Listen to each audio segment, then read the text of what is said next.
Crew. What's up, guys? We are live. So we got me, Austin Summers, Kevin Ray Wilder, and AG Hayden is dead. I'm just kidding. He's busy. He has a girl over. Maybe he'll join us later. Maybe he won't. But yeah. So all right. So the agenda for this podcast is we're gonna go through. Wow, already 55 viewers. I like that. We're gonna go through the Phillion video. If you're not familiar with Phillion, he's a massive fag who did the video criticizing the pickup community. So we're going to go through that, and then we're going to share with you guys our text game tips. So that's kind of the agenda. All right. So what's up, guys? How's everyone doing? What's up? Thanks for having us on, as always. I don't know why I'm thinking we're all. We're all. I haven't streamed in a bit. You know, it's so funny. There was like some conspiracy theories going around. Like, these guys haven't done streams together in a while. They must have had a falling out. It's like, motherfucker, just because we don't stream for like 10 days doesn't mean that we're like enemies now. It's like, bro. Why are you concerned with whatever? I just remember seeing a comment on that on one of my videos, and I thought it was hilarious. Yeah, just they have their priorities in order. Just because Austen walked in on me banging my dog doesn't mean that out. You know,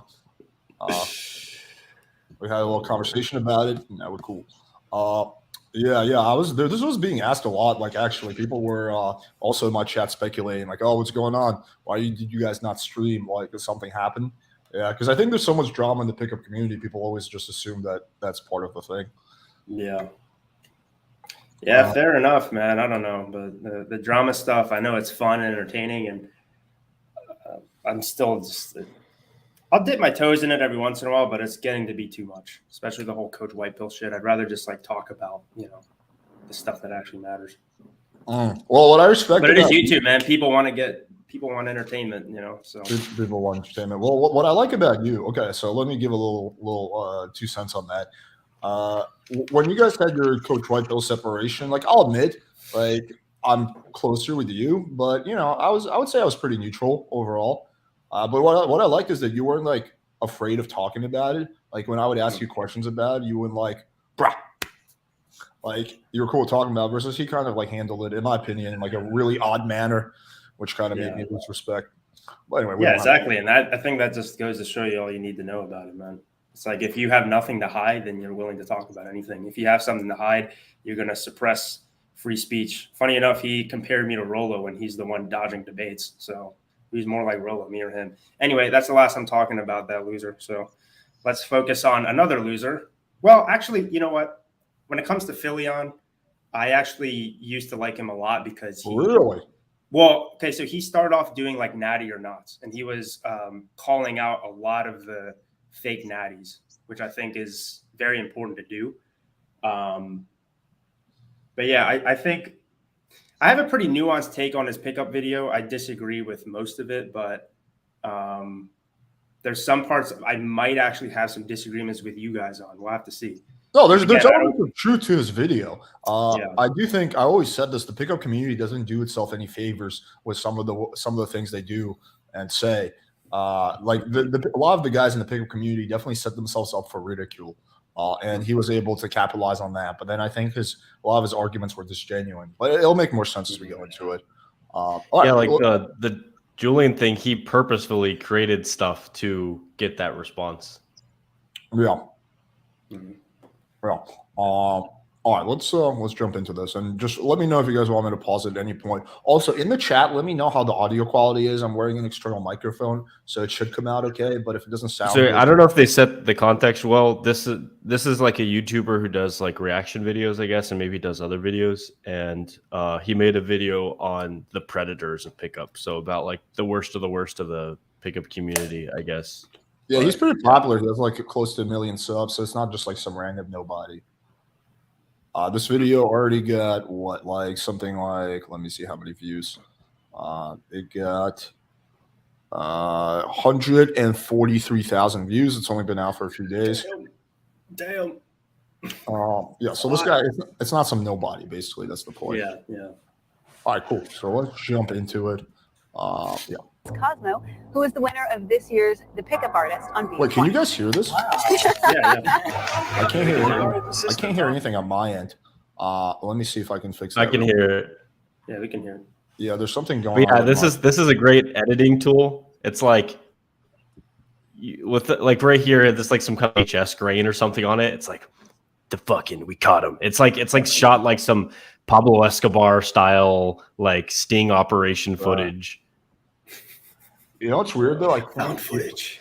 Dude, what's his name? David Bond used to create videos like this just for fun. Like he would create videos like this and just make it of our friends. He'd be like, Austen Summers, white male, caught talking to girls. Like, and just put like VHS grain and like these like those like there's a lot of sound effects in this, so it'll be like a sting. It'd be like, pew.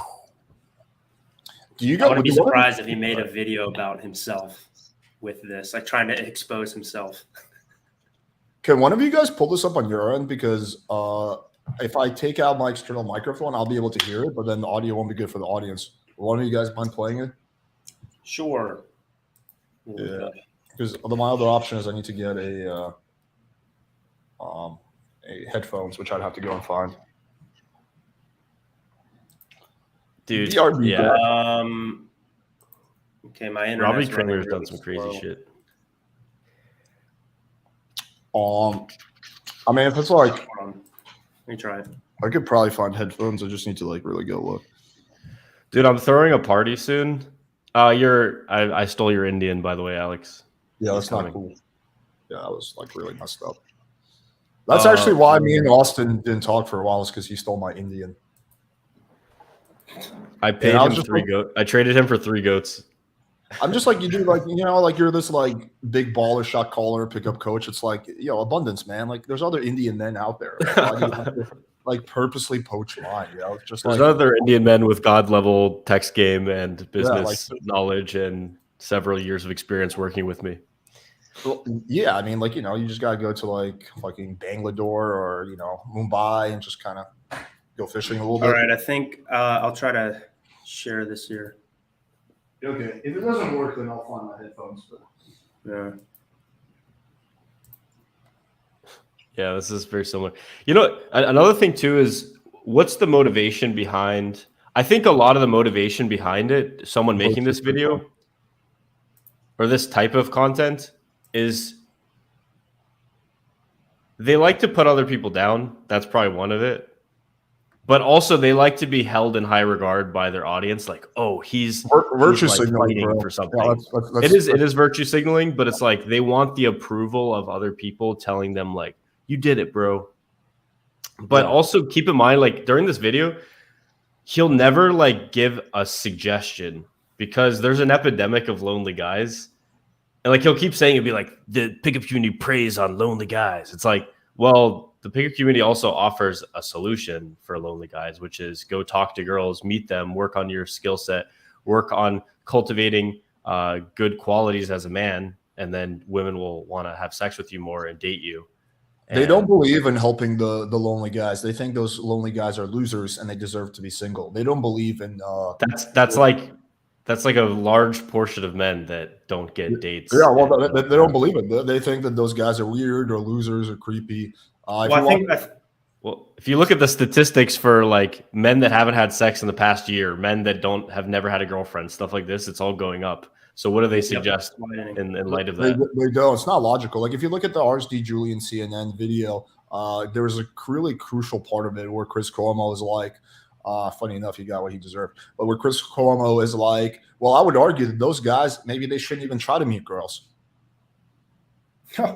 So he believes. The thing is, in the beginning, this is the thing. They don't understand like that it's a journey. I think this also goes back to the concept of like what is it called? Learned helplessness versus what's the opposite of learned helplessness? Basically, learned helplessness, you see everything as static. There's no change. So if you're a weirdo talking to girls, then you'll always be a weirdo talking to girls. They don't see it as like, oh, you can learn different aspects of this. You can grow as a person, and then like after you get your first weird approaches out of the way, it tends to get better and better over time, and then you get better talking to girls. So they think that's called. They think it's a zero-sum game. So they think that if the guys get better, someone loses. They don't think it's like a win-win. Like if guys get better, girls have better dating experiences. They don't see it that way. They see it as a zero-sum game. These guys are trying to take something from the girl. Like these guys are trying to go. They don't even really believe that women like enjoy sex for sex's sake. They believe these guys are trying to take sex from women, right? And these poor women, these pickup tactics, and they're fucking taking sex, right? They don't even believe that like sex is a win-win. I think usually what happens, and this is the case with Philion, so a little bit of background on him from his personal life. He's had a committed relationship, I think, for a while. And I think usually the guys who are really critical of pickup or any kind of dating help are guys who are in a relationship. So they're kind of almost blinded, I guess, because they haven't actually had to they might have been with like one or two girls their entire lives, and they probably met them like maybe a high school sweetheart or like have been with them since college. So they don't understand how it's like for the majority of guys once they're outside of college, because college is another thing too. Like that's the one area where there's more women now than there are men. So from a DMV dating marketplace standpoint, that's actually like a great place to go. And that's why a lot of guys can get laid in college, even though they have no game, right? Just because logistically it works out. But then once you're outside of college, a lot of guys struggle unless they've already made those connections, right? So I was so bad I couldn't even get laid in college. Okay, well, yeah, you figured it out though, right? So you're a perfect example then, right? Yeah, So for you didn't have that privilege, I guess, of getting lucky with one girl and then being with her forever. Dude, I lived in a frat house my junior year where there was parties where there was like a 3-to-1 ratio. And during my whole junior year, I maybe hooked up with like 2 girls or 3 girls. That's like with the ratio like that, you actively have to cock block yourself not to get laid. And do you think that's what you were doing? Was actively cock blocking yourself, or was it too novel of a concept? Were you a virgin during that time? No, I was not a virgin, but I only been with like 2 or 3 girls. No, I don't think I was actively I think it was like subconscious sabotage because I had low self-esteem. Mm-hmm. I also overly heavily relied on drinking, so I'd be very sloppy. What do you think led to having low self-esteem? I think a big part of it was that when I was a kid, we moved around a lot. So I actually, it's pretty interesting because if I look at myself in like 1st or 2nd grade, I was actually one of the more popular kids. I was pretty well respected or whatever. But we moved around so much when I was a kid. I was always going to a different school. And by like 3rd grade or whatever, I don't know, like I just felt like such an outsider because we just moved. And I started having a hard time socializing. I got like made fun of a little bit. I also had like a heavy Russian accent. I was like, hello, I am come to America to make friends. So that definitely worked against me. And then in 3rd grade, I had an epiphany. I discovered that what I really craved more than anything else in this world is attention. And I could get attention for all the wrong reasons. So if I just act like a fool in class, people will laugh. And attention was just like it was like a drug for me. It was like crack. Once I got a little bit of attention, I couldn't stop. But I didn't really realize that you can get attention for the right reasons. I started kind of making a fool of myself. That's why I think that's why you're so good at YouTube too, because you have an underlying desire to get attention. But it ends up being a good thing. Dude, you know what happened with me? I had that too. And then I was on a Signals. We built that to like 100K subscribers. I left that. I started my own thing. I built it up to like maybe 20 or so thousand, my current channel. And that was just like, I don't really care about the validation anymore. So now I have to like create another desire, basically just like to help people, to spread a message. I don't know. I have to figure out some other desire to go hard again. Because before it was pretty aligned, and now I don't think it is as aligned for me. So I have to find an alternative motivation. I get off more on getting subs than I do on making money. Money's like about that clout, huh? Money does. It was right about you, Alex. They were right. No, but I will not compromise my chaser, bro. I will not compromise my ethics for clout. That's the only thing. I will not do something that when I was younger, I would just do anything and everything for attention. But now, like, I will not do something that I think is like despicable or compromises my ethics just for clout. Yeah, I feel you. All right, do you guys want to get into this video? Yeah, we kind of went on a tangent. Let's get into it. It's all good. We just talk about my childhood for the whole stream. Yeah, let's get into it. When I was a little boy in Soviet Russia. Magazine's Inside Edition. This time we're here with Alvaro Orlando, also known as Cosmo, who is the winner of this year's The Pickup Artist on VH1. Wow.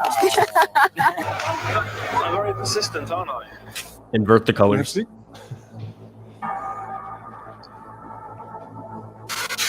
Hi, Yes. Would you like a seat? This is just bad game. Yeah. As soon as I saw the girl, it was like, Just oh tell me shit. if you ever want me to pause it. Oh, but if we don't get It's like caught. cyberpunk.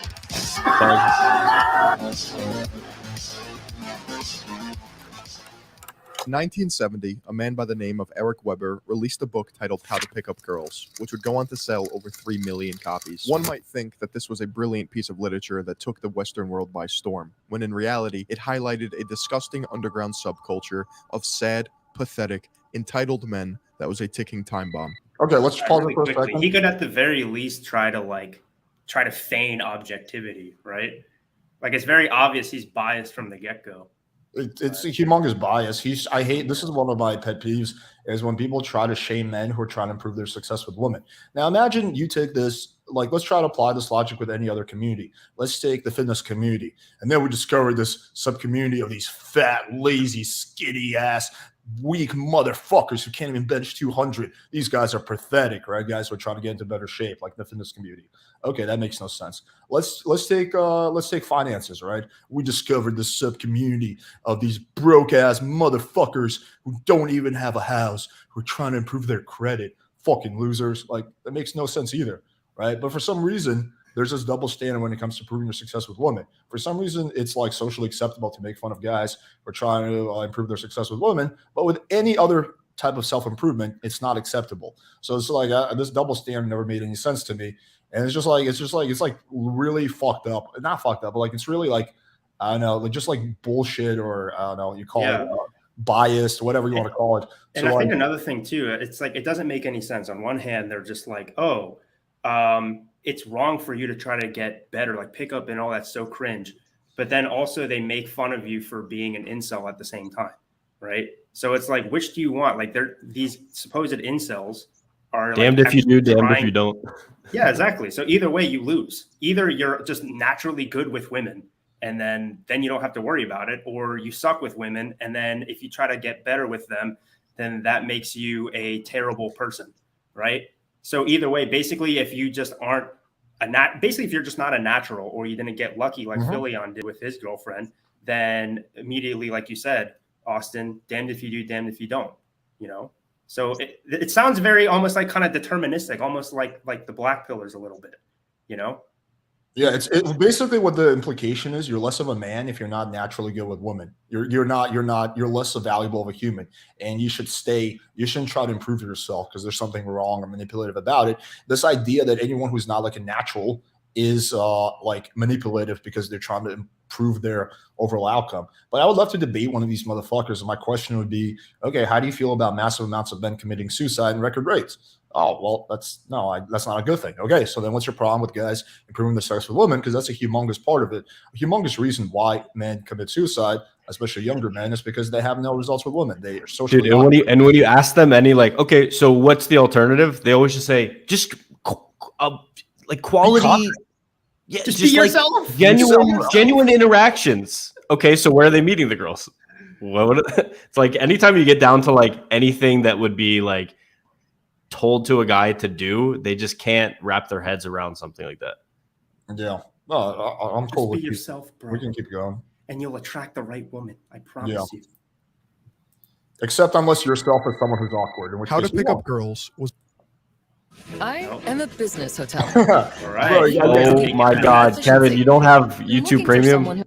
I do on my was personal a sad account, attempt but not on my YouTube account. I should probably switch that. At a gentleman's hand guide to get women to sleep with you. Maybe it'll get me more views. I can't even read the first page without a SWAT team coming to my house, so I'll just share a few special passages. You've just got to see more of her long, lean legs, her fine, rounded, her high, firm. For an instant, you'd even consider. On literally the first page, he suggests that all men share that's the like a same facepalm moment. fantasies. Whether you know it or not, you already have one great thing going. So this goes back to what I was saying earlier. The pickup community doesn't do itself any favors with how they word things, but I understand what he was getting at. It's like that is something that will happen. You obviously would never do it but like when you see a hot girl, like your instinct might be just go over there and start having sex with her. Now, of course, you have impulse control, so you're not going to act on that. You would never act on that in a million years, right? And like he worded that poorly, but he's not actually suggesting that you should rape girls. Like he's just suggesting that's like you have this biological desire to start having sex with women. It's not something that's artificial, which is fine. Again, he just worded it really, really poorly. But dude, even if that's the thing, if you get too like careful wording stuff, you just end up turning into like some weird robot when you're speaking. You're like, to have social interactions that are positive, you might like you can't even like talk about things directly. Well, I get it. There's a nice middle ground. Yeah, I mean, like again, like the pickup community, I really don't think quite often does itself any favors with like some of the things they do and say. Like whenever I make a video, I do kind of like it's not my main focus, but I do take it into account. Okay, how could this be misinterpreted, right? So I'm probably not going to say like rape in the video, like about like game advice, right? Even if it's not like really, I'm not suggesting that. Yeah, I agree with that comment. As a man, it's your right, your privilege to approach women anytime you want. But women, they've got to sit there and wait. There was even talk to adapt this book into a movie. And learn how to pick up girls. In the very genesis of modern-day pickup culture, themes of misogyny, sexual assault, and male dominance were prevalent. A man says women say one thing but mean another. Another man teaches other men how to get women into bed.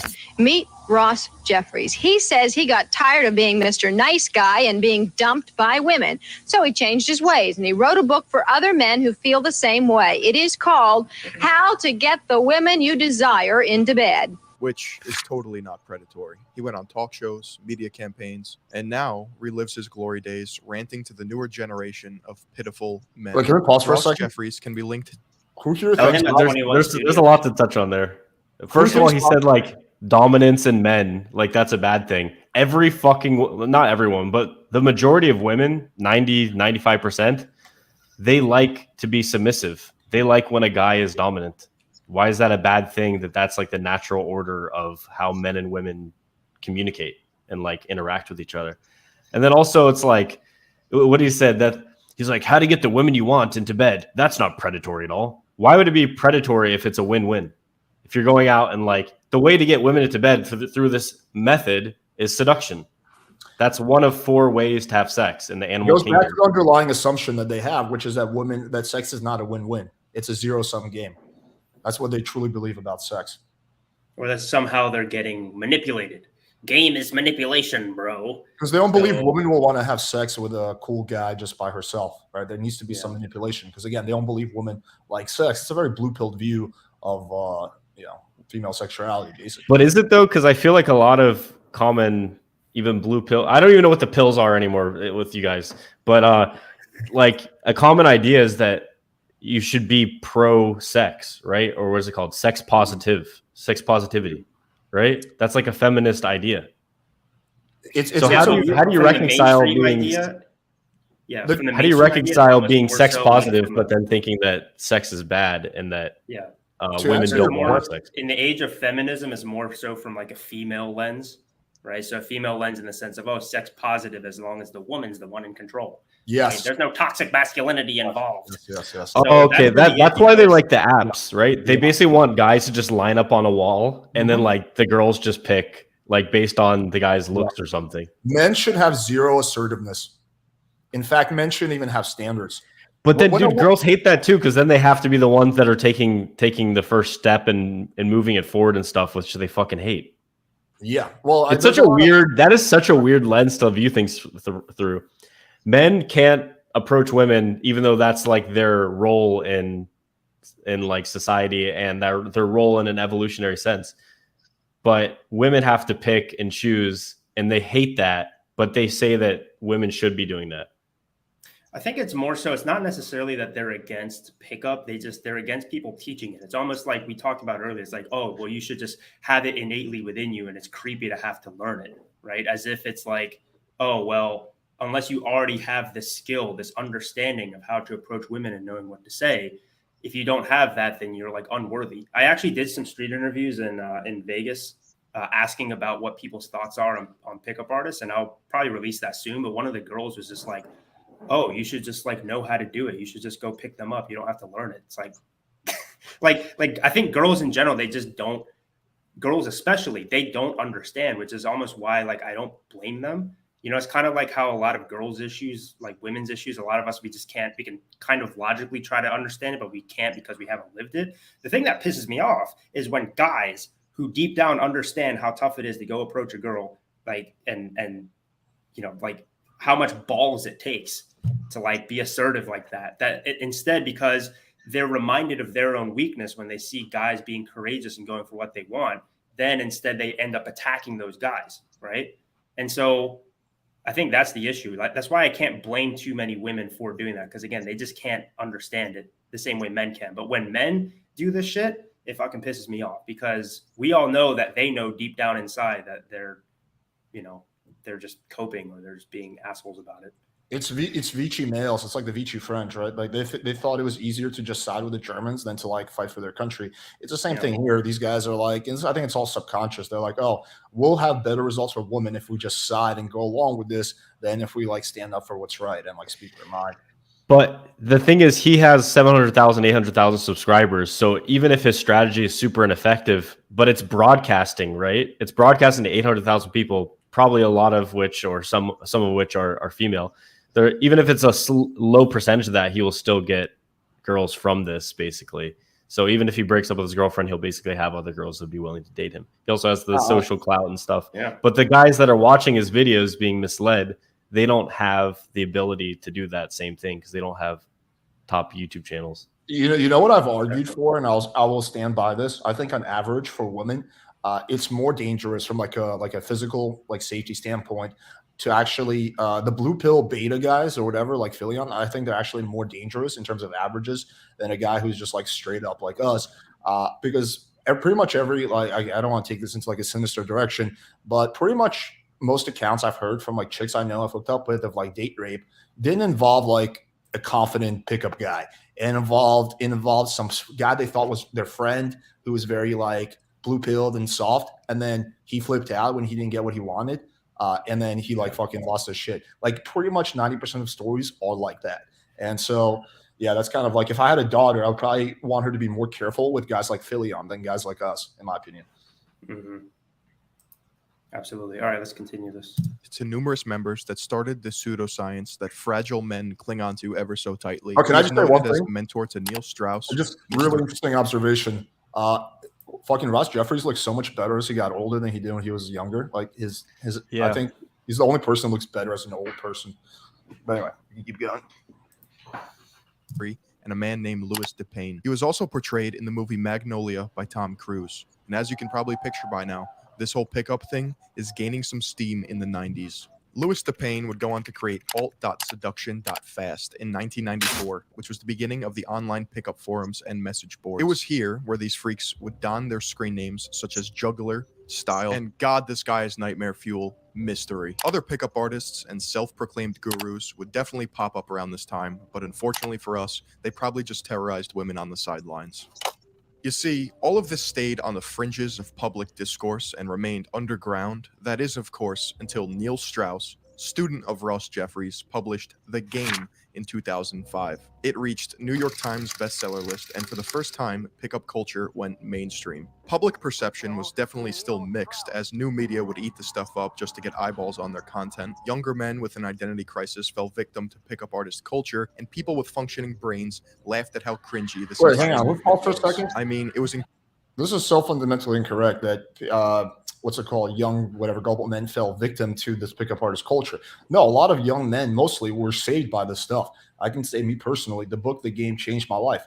I might either be extremely depressed or even dead if it wasn't for that book, if I didn't discover the pickup community. I was highly depressed when I was younger, and a lot of my depression had to do with inability to get women and feeling inadequate about myself. It was like a real thing. I made a video story how one time I almost like killed myself, right? And again, I was so it fucking bothered me to the core. It was like this burden I was carrying. And then when I discovered The Game, it was a big weight off my shoulders, because at least I realized other people have the same issue as I do. Like just feeling like, imagine you have a disease and you think you're the only one in the world who has it, right? You're going to feel so alone and scared. But when you discover there's a whole community of people who have that same disease, but furthermore, people who've overcome it, right, and gotten better, I don't want to like fucking tie. It's a loose analogy. Then you start feeling a lot better about yourself. So if I didn't discover that book, The Game, which is what got me into the pickup community or the pickup community in general, there's a good chance I wouldn't be sitting here. So like you saying fell victim to it, but most guys were saved by this shit, not the other way. That's why it's so important for Philion to do due diligence, is to actually talk to people who have learned this stuff, right? Because I'm sure he'll find some guys who went, learned pickup and said it wasn't for them and is against it. But he'll also, if he is actually reporting correctly, he will also talk to people who say that it's great. It's just a giant straw man that people build. So like another example where this happens all the time is politics, right? People just assume that anybody who voted for Trump is this misogynistic racist, right? But if you actually talk to Trump supporters, for example, you'll find that they're actually like normal people, right? That have very normal motivations and very normal reasons as to why they voted for Donald Trump. It's the same thing with pickup, right? These aren't just like these guys who secretly hate women who are just trying to like manipulate them and stuff. Maybe there are some people like that, similar to how maybe there are some Trump supporters who are actually racist. But you will probably find, I'm willing to bet, that the vast majority of guys who actually like look into the stuff, they're regular guys just trying to be happy, right? They have a void in their lives, which is that they don't have women. They don't know what the fuck they're doing. And so they're just trying to seek help. So it's very disingenuous, unfortunately, of Philion to do that, to just assume that all of the guys who follow pickup are just these like cringy incel asshole, people. Especially when it's usually the other way around. Like he's not only is he ignoring the other side, he's completely flipping it. There's a small percentage of guys for who, maybe the pickup community wasn't the best thing. And I would argue that for pretty much every single one of those guys, it was because they followed the wrong people in pickup, right? It wasn't like if they followed the right people, that wouldn't even have happened. But most guys who got to the pickup community, their life was significantly improved by it, not the other way around. So he took these things, it's like 95, like 99 and 1, and he flipped them. And he's trying to argue like it's like this. So this is worse than not doing his due diligence. This is literally like purposely misinterpreting the truth. And dude, what do we tell guys besides even the dating advice? We're like, hit the gym, improve your aesthetics, become happier, meditate, like work on something, be passionate about something. Manipulation. Everything we talk about is a positive, I think. I think there's something ironic too, in the sense that Philion said, "Oh, these like charismatic guru guys are manipulating their audience," and then also their audience is a bunch of losers. It's like, dude, and they don't realize how uncharismatic you are, Kevin. Yeah, exactly. That's exactly it, man. But yeah, I think it's ironic that. White pill. What's that? Say that again. Someone said I was pink pilled, which is a mix of white pill and red pill, I guess. It's all the pretty colors, man. You're rainbow pilled. We're all rainbow pilled, because apparently we're also secretly gay, according to the internet. But if you look at who's doing the manipulation, it's actually Philion who's doing the manipulation right here, completely flipping the truth, right? Well, let's continue. To spin a narrative. Let's continue. Hold on. Sorry, you got to add this. There we go. Incredibly easy to laugh at the lack of self-awareness of the contestants on The Pickup Artist, which ran for 2 seasons from 2007 to 2008 on VH1. And the host was, you guessed it, a man who goes by only one name. Mystery. Yep. In the 2010s, pickup communities continued to burrow themselves deeper and deeper. How much do you want to bet Philion didn't watch that show?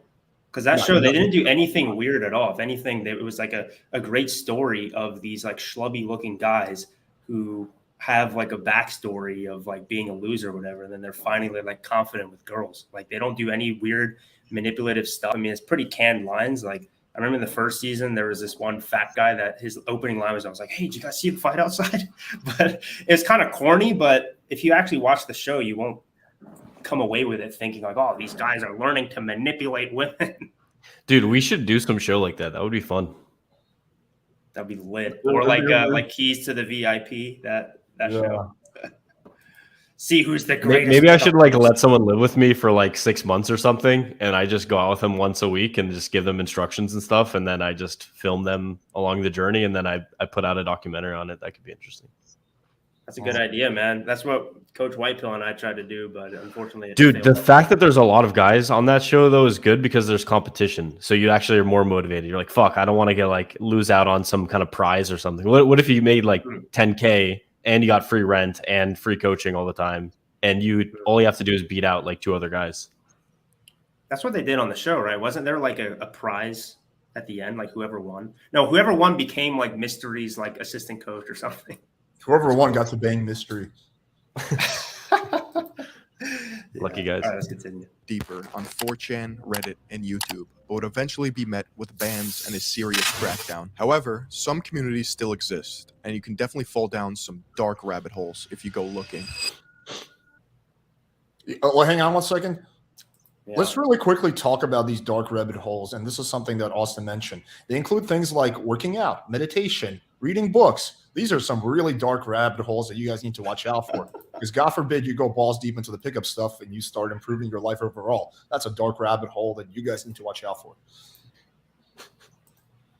Yeah, all right, let's continue. Did I mention NoFap? Military, religion, or even company, you have terminology that makes each member feel part of something bigger. Let's be honest. It's just another excuse to create an identity, and this type of language takes the humanity out. Okay, can you pause it here? So they're saying that the terminology was a way to just become like a cult type of thing. But the thing is, most of that terminology is used so the girls don't pick up what you're saying, so you can have like a boy's language, right? Like you don't want to just be talking with your wingman in front of 2 girls and be like, yeah, so I'm gonna bring that one to my room, and then you should take her to like the balcony and try to make out with her there. And like you don't want to like give the whole end of the movie. And if you talk too like plainly about stuff like pickup and game and dating, girls get weirded out by that, right? Also, every single community has lingo. You find one, and it shortens things too, right? Yeah, find one community where there's no lingo. Every like I had a roommate who was like really into trucks, and like he would start. Dude, I didn't understand half the shit he was saying. Like they have their whole fucking like little truck lingo. I don't fucking know. So here's an example. I play Ultimate Frisbee. We talk about like you want to do your in cut with I'm going to throw you an OI. You want that more IO when you're throwing a huck. Like you don't know what IO is. It means inside out. So you're like putting the outside lip of the Frisbee down so you could throw it and it actually comes up like this. Like that. It's not to form an identity based around Ultimate. It's because that's faster to say. Yeah. So you don't have to always say inside out. Yeah. I will say though, I don't have a moral problem with the lingo, but I do think it's definitely cringe. I agree. Like, oh, Kino, bro, did you do enough Kino? No, but another thing, almost all the terminology he goes into is very old school stuff that I don't even say 75% of that stuff, to be honest. Yeah. No, I agree. It can be cringe. Yeah. Stir manipulation technique used throughout history. Time. Hold on, I gotta. There we go. If you really want to crawl down this rabbit hole with me, I'm going to have to show you the ropes, and it's not pretty. The first lesson is vocabulary. These are terms created on the deep, dark corners of forums, message boards, and unfortunately, books. By the end of this, you'll know how to think, act, and even behave like a pickup artist.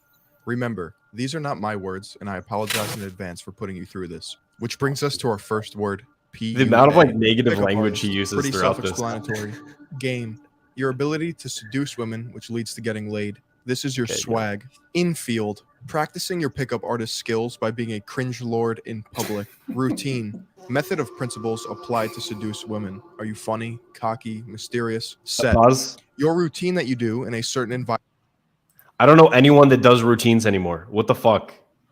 Like, who's gonna memorize an entire thing?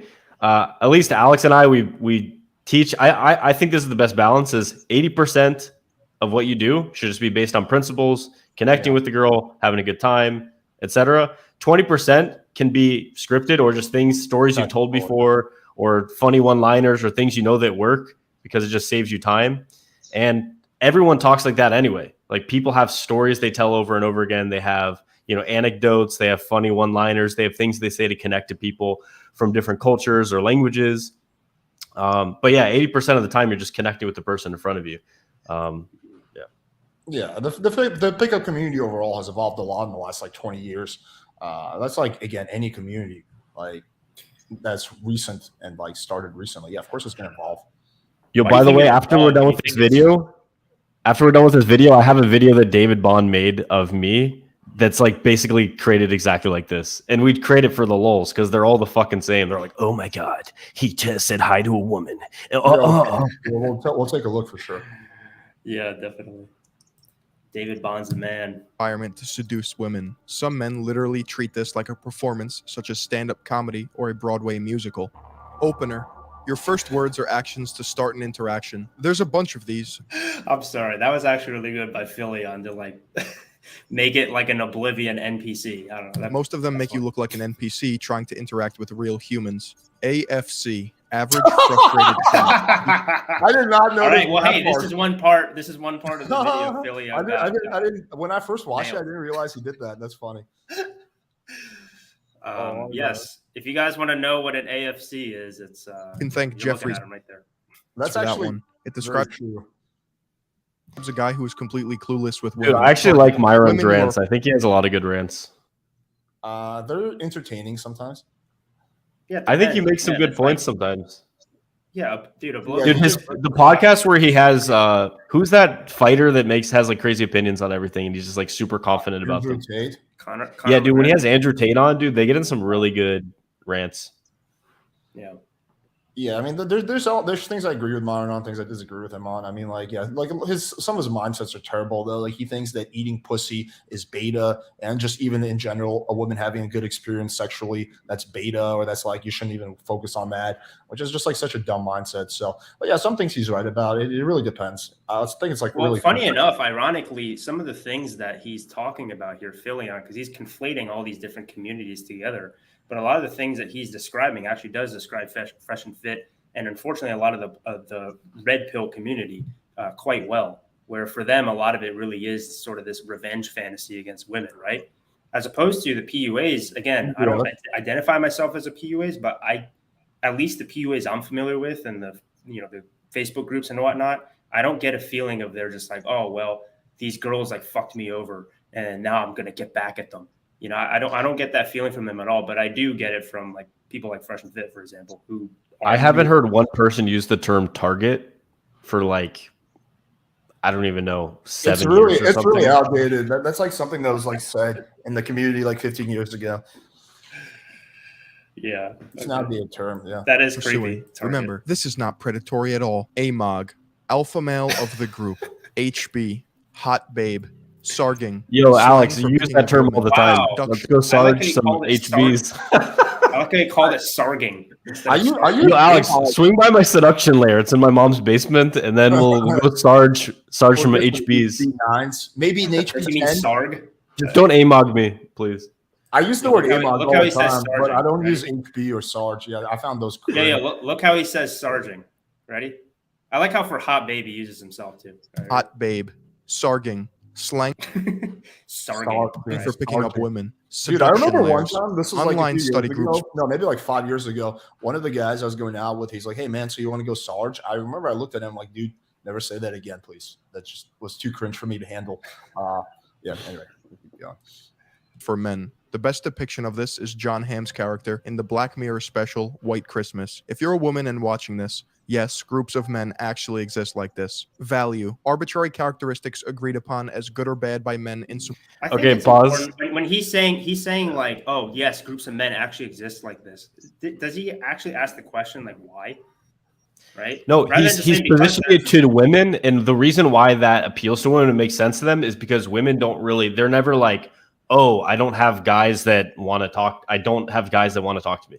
Like, that's not a thing that enters the reality. If they're on a dating app, if they're on Instagram, if they walk around a city, if they go shopping, guys are going to give them attention. Guys are going to talk to them, especially if they go out at night. They're going to get hit on by like dozens of guys. So never even enters the reality that there would be not an abundance of options for someone, because she could fuck someone dude, girls will say this to me. They'll be like, you can fuck someone any day of the week, but a relationship, building something, that's what's normal or natural or something, and you're like, well, maybe you could, but like, that's not normal for guys to like be able to bang every night of the week.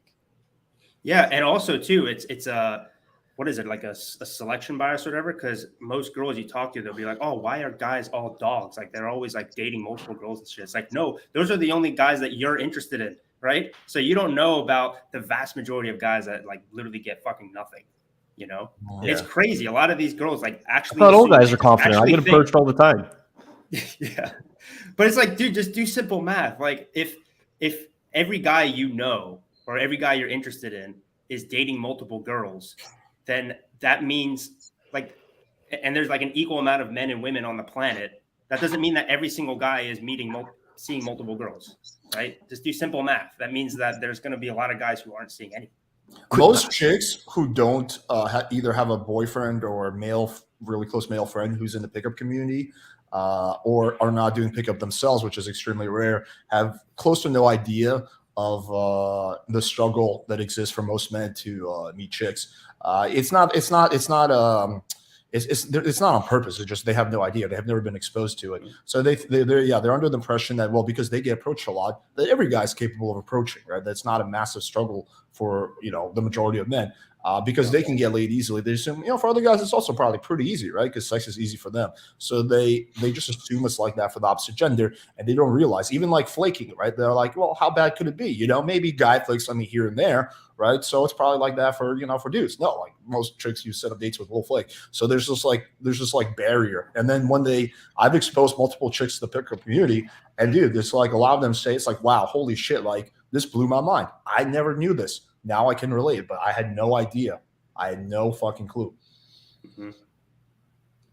All right, let's get back to it. Support groups. DHV, demonstration of high value. Spinning plates, dating as many women as possible or keeping them in your circle for as long as possible for your own self-gain. IOI, indicator of interest. Body language that communicates if someone is interested in you. This is a dangerous notion. Look at this girl. She's twirling her hair. She must want to sleep with me. FTC. Wait, false time constraint. There's so much to cover. There's so much to cover. This video is going to be like 9 hours long. He's talking about look at this girl. Plates. Dating many women for your own personal gain. What is the other? Why date? Is it for charity? If so, why don't you date like a fat obese girl with like no legs and no arms? That's what blue pillars. That's what like the SJWs think. Like they think that men should not have standards. Like it's when a man doesn't want to date an overweight woman, that's just him being fat phobic. When a woman doesn't want to date a short guy, that's her having standards. Dude, for me, that's really persuasive when someone that I don't want to have sex with attempts to use logic and berate me into having sex with them. I know. Dude, I like how that's like another. No, go ahead. Sorry. Oh, dude, you got to watch. We got to put that video on afterward. The What Is a Woman? And like, dude, there's a section of that documentary where she's like, I don't even know if she, he, whatever, but it's like, if you like women, then you should have sex with women, and then men who become women, and then men. And she's like, well, if you like vaginas, then you should fuck women, and then men who become women that got a bottom surgery. It's like, but I want to fuck biological women. So yeah. Well, that just means you're a transphobe, Austen. Come on, man. It's not very progressive of you. Dude, I like how he says he has a problem with indicators of interest. Like, so basically, because in IOI, right, that's sort of like a woman's sign, right? She's signaling to you she wants to be approached. So Philion's like not just against pickup artists, he's also against women trying to get guys to approach them. So he's just no one can have sex. People dating. Nobody can have sex. He's already found his girlfriend. You're not allowed to fuck girls, and girls aren't allowed to fuck guys. It's out of the question.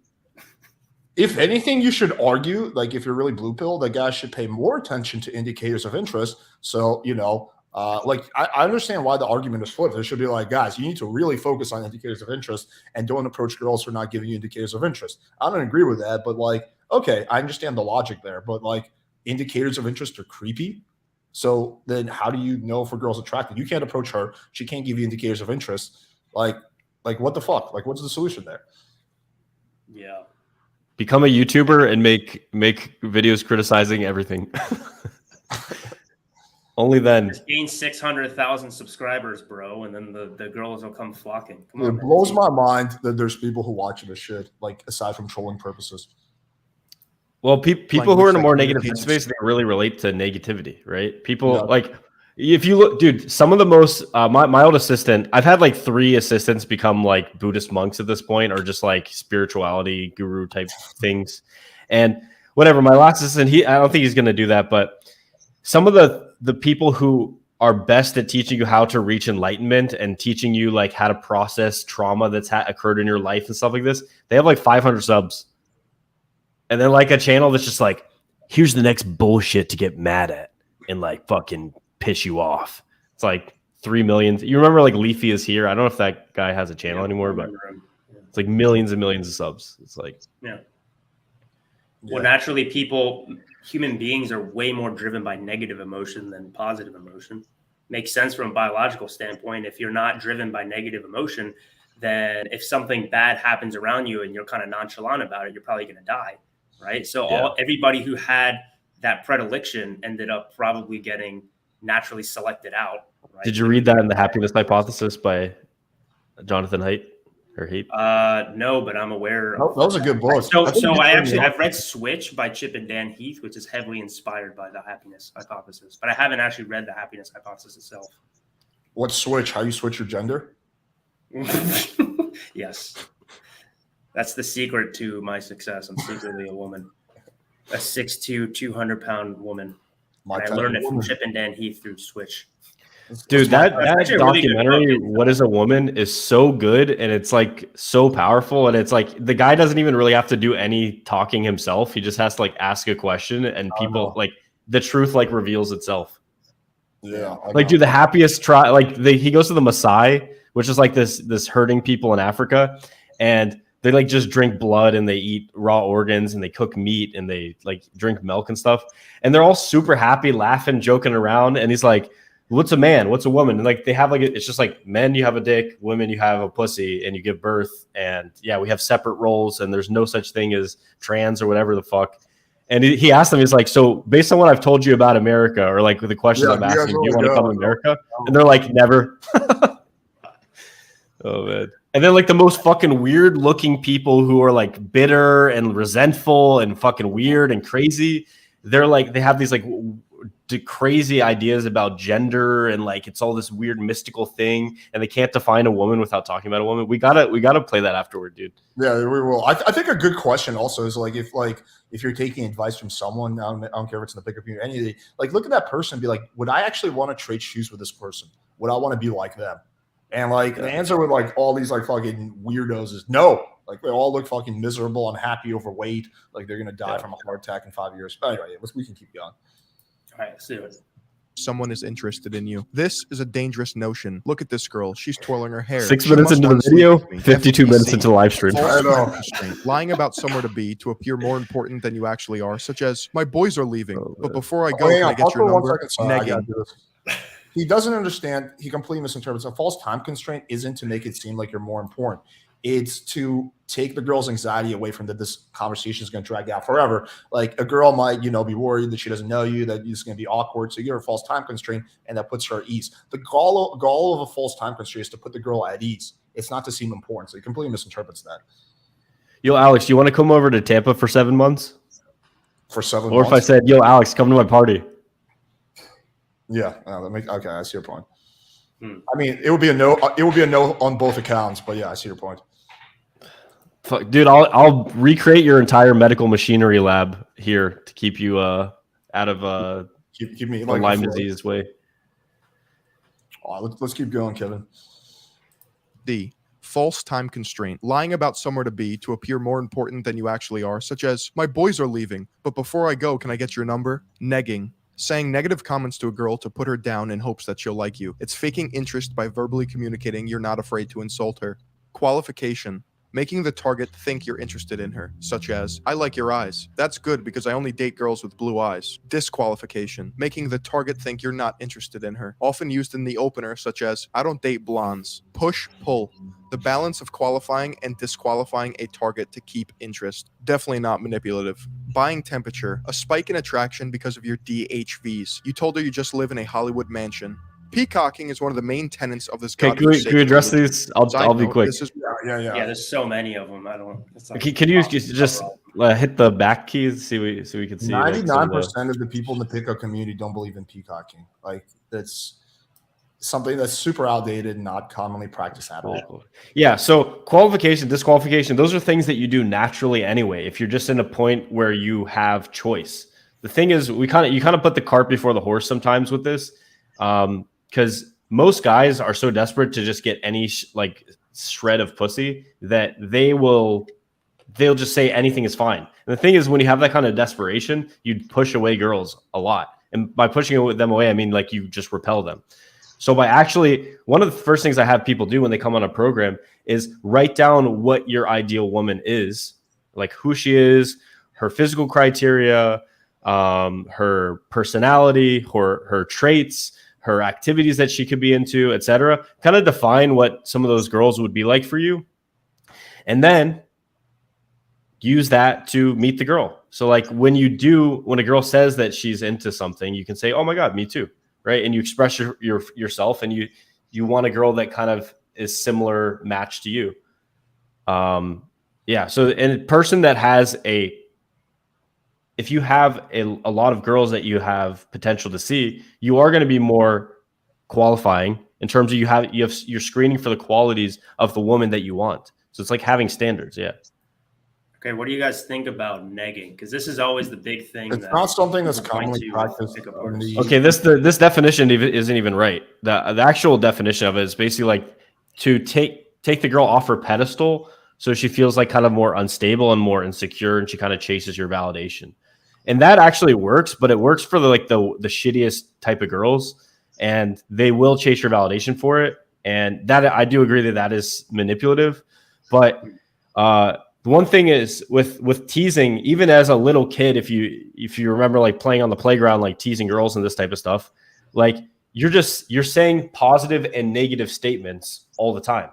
Like what Philion is doing is basically negging. Like the whole time he's just saying like negative stuff and painting everything in a negative light.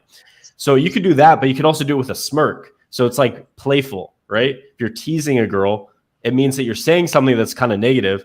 Like, for example, like let's say her hair is messed up. You say, "Damn, your hair's so messy, but you know what? I like you anyway." Something like this. You're teasing the girl, right? It's something that's playful. It's lighthearted. It's not meant to be done in a way where you're like, "I will now get the girl after I said this because she is unstable." It's like that's a weird way. And now, like I said, you can get very unstable women like that. But why would you want to? I think that like you just sort of hinted at there, it's a natural thing that people do. It's a natural part of charisma, right? Imagine if it's a girl, right? So even if it's a girl hitting on you, imagine if she just agrees with every single thing that you say, right? Never saying anything negative, never teasing or whatever. It's probably going to be really boring, right? Now, as guys, honestly, I mean, if she's really hot, you'll still probably be interested in her anyway. Let's just be honest. But it makes sense that like it's more so when guys are talking to girls. I think the reason that the whole negging thing exists and the push-pull thing that guys have to like teach that to people is because naturally, if you are around a girl who's really attractive and you really want her, you're going to be afraid to actually act normal. So you have to almost remind yourself to act normal. It's like, okay, when you're normally around people you're comfortable around, aren't you teasing them a little bit? Yeah. Well, hey, maybe you should do that to people that you just met too, so you don't come across as a weird, Yeah. Notice how many times I nagged Austen during the stream so far. Like, he's like a little, too full of himself. I got to bring him down so I can get him to do some business shit with me. No, you're secretly trying to fuck him, aren't you? That's really what it is. You're trying Next to question. I don't feel comfortable talking about this anymore. Next question. No, I mean, back to what I was saying earlier, where the pickup community sometimes doesn't do itself any favors. I teach my clients to tease the girl. I never use the word negging. I say teasing. I think teasing is a much better word for it. Tease the girl. Like the negging idea. Yeah. I understand the logic behind it, but it doesn't do itself any favors by calling it negging. Like teasing, no one can argue with teasing. If you say tease the girl, how are you going to try to shame guys for that? You're teasing girls. Yeah, women love to be teased. We can keep going. In general, it's what makes. Also, too positive, it gets boring and predictable. Let me comment on push pull real quick. And fake too. Peacocking is not something that's commonly practiced. It's very, very rare nowadays, especially if not unheard of. Push pull. is actually necessary to have. It's basically having like a little bit of banter, like spirited banter in the conversation. So Making without it push feisty. pull. If it's just push or just pull, the conversation just gets boring. Nothing manipulative about that. So like, dude, if like, okay, like me and Austin or whatever, we're having a conversation. Imagine all we do is agree with each other. Yeah, dude, Austin, that was a really good point, man. You're so right about that. Like all we do is agree with each other. That's going to be a boring conversation. Now imagine all we do is disagree with each other. That's also going to be boring. Like a good conversation, there's like, some agreeing, some disagreeing. There's some back and forth. There's some joking. So this is just an element of a good conversation. It doesn't have to be just men versus women. It's like any kind of social interaction. This is a funny one I've been using recently. I'll say, you know what? You're so amazing, except for one thing. You just throw that in there. Girls like, what? And you can like tease her on one thing. Yeah. All right, let's continue. I'm gonna say something. We're an hour in. We're an hour in, and we're like 7 minutes into this video. I actually do think peacocking is quite effective. It just depends on the way you do it. And I think it's more from an internal mindset. So, for example, if you're going out and you're wearing like a button up and khakis and stuff, you're not dressing to impress. You're dressing to blend in, right? So everybody else around you at the club or whatever, they're all wearing the same exact shit. So at the very least, if you have like the balls to like wear something different, I can relate to this as somebody who naturally suffers from like social anxiety. For me, something that helped me get over it is I wouldn't wear something ridiculous. I wouldn't like Jester Max, but I'd wear maybe like a Hawaiian shirt instead of like a nice button up to a club, right? And then that way I know that some people might be looking at me. And a big part of social anxiety is the uncertainty of whether people are staring at you or not. So sometimes that's something that you can get over and be like, oh yeah, people are staring at me, and now I can live with them. It's fine. But from a more practical standpoint, I have these like Mickey Mouse sunglasses that I was wearing to a day club in Vegas the other day. And dude, the amount of people like that just comment on it, it's mostly dudes, but it's insane. And there's a lot of girls who actually do like, they'll like grab your glasses and shit. So again, I'm not like the game guy, but from a technical standpoint, I found that to be very effective. Again, as long as you're not cringe with it or try hard. If it's too to try. I think it was really Kevin wearing like bird feathers and shit and like, a mystery top hat. It's obvious what you're trying to do. I think it was really Kevin that was in the banana suit. I think I told you guys I did try on the banana suit once. I did. It wasn't to go. Yeah, why does this reek of jizz? What? Like you get in the banana suit, you're like, Josh, why does it smell like jizz? Well, dude, isn't it crazy when behind that is that he got laid at any point wearing the banana suit? Unless you're implying that he was just jerking off to himself in the mirror. That's exactly what I'm implying. Oh. Dude, isn't it crazy that like when you watch videos like this that are like negative about someone else, you're just like, huh, interesting. Oh, well, is that true? And then when you watch it about something you remotely know about, you're like, oh, this is all bullshit. Yeah. Right. Well, most people. So that's why it's important to make stuff like this, because the vast majority of people who don't understand this type of stuff, especially women, they're just going to take what Philion has to say at face value without really even diving. Although I would argue that 99% of the people who are going to watch this are reaction to this video already well aware that this video is bullshit. Like, I don't think we're actually going to reach like the blue pillars. You never know, man. We're changing at least 7 people's minds with this video. Yeah. Maybe 7, yeah. There's a few chicks in this stream. It's always good to see when there's like a female audience.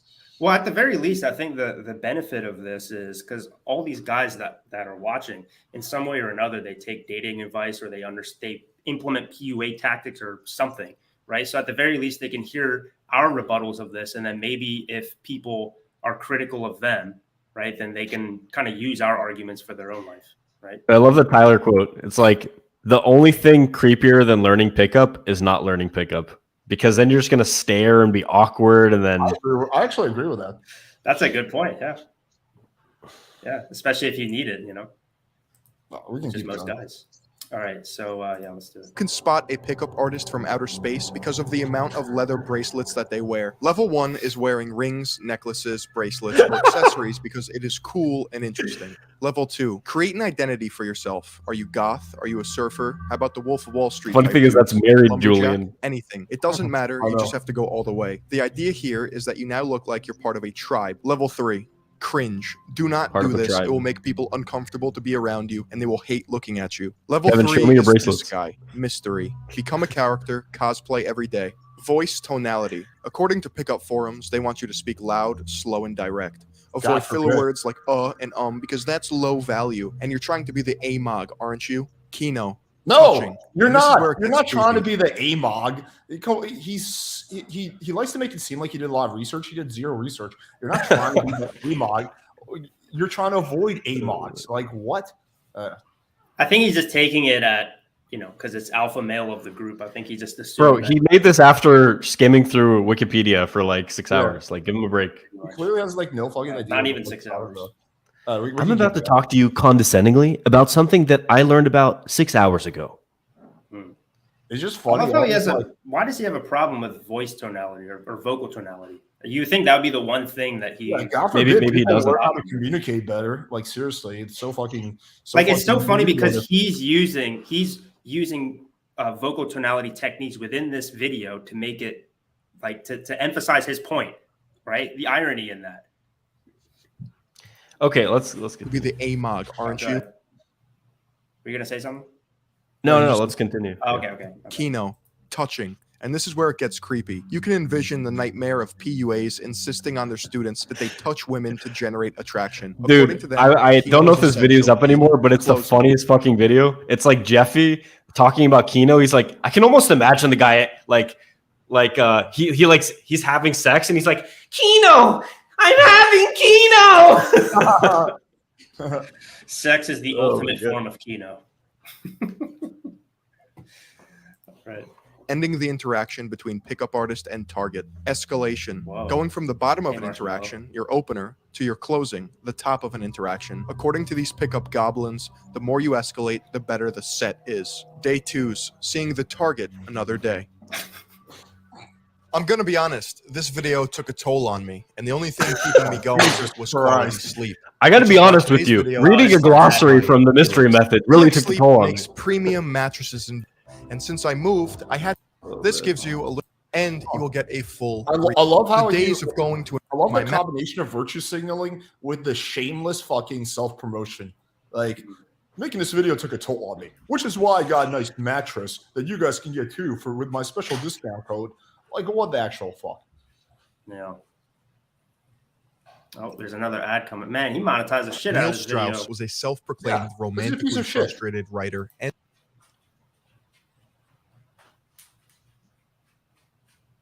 He doesn't care about the truth or helping anybody. Dude, this guy's a clown. Like, why is he talking about he's talking about peacocking and shit like this? And it's like, no one does that. Like, Austin, why do you have so many funky outfits and masks and shit? Man.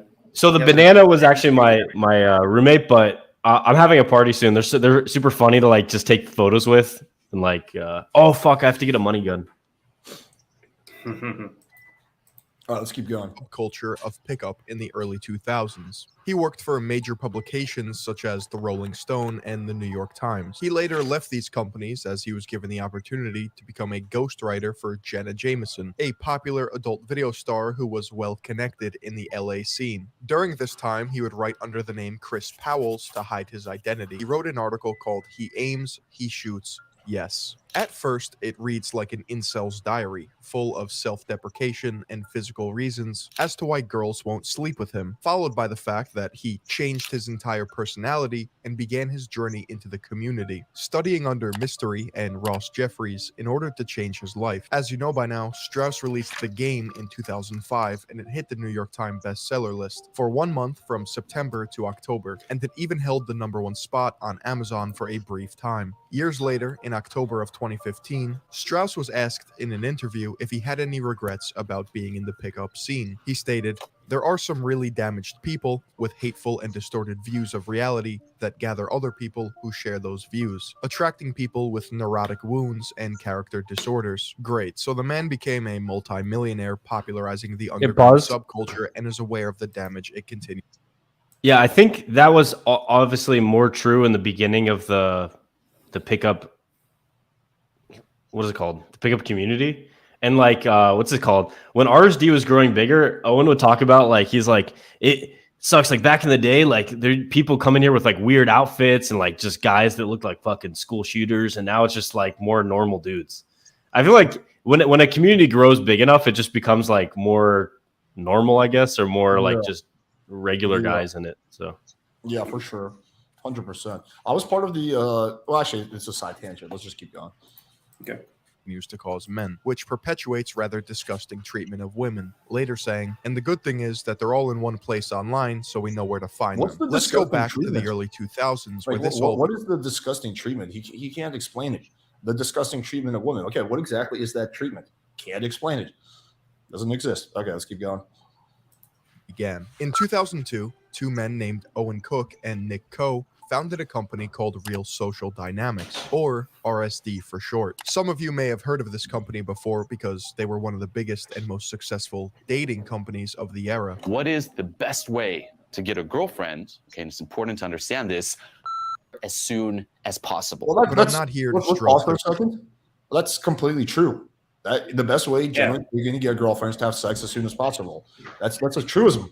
I would love to debate this guy. Like, okay, do you think it's not true? Do you think it's better to wait a while? Like, especially if there's consent, right? Like if the girl wants it too. Yeah, only if there's you consent. also want only it. if there's consent. Yeah. But I think the implication behind him doing that is saying, "Oh, there's no consent."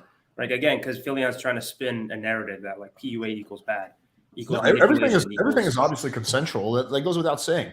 But yeah, I mean, like that's a statement of fact. It may not sound like appealing, just like hypergamy doesn't sound that great, but it's a statement of fact. Like you can't like just change reality. I'm telling you, from his standpoint and the other people who are against PUA or whatever, they just assume that there's no consent.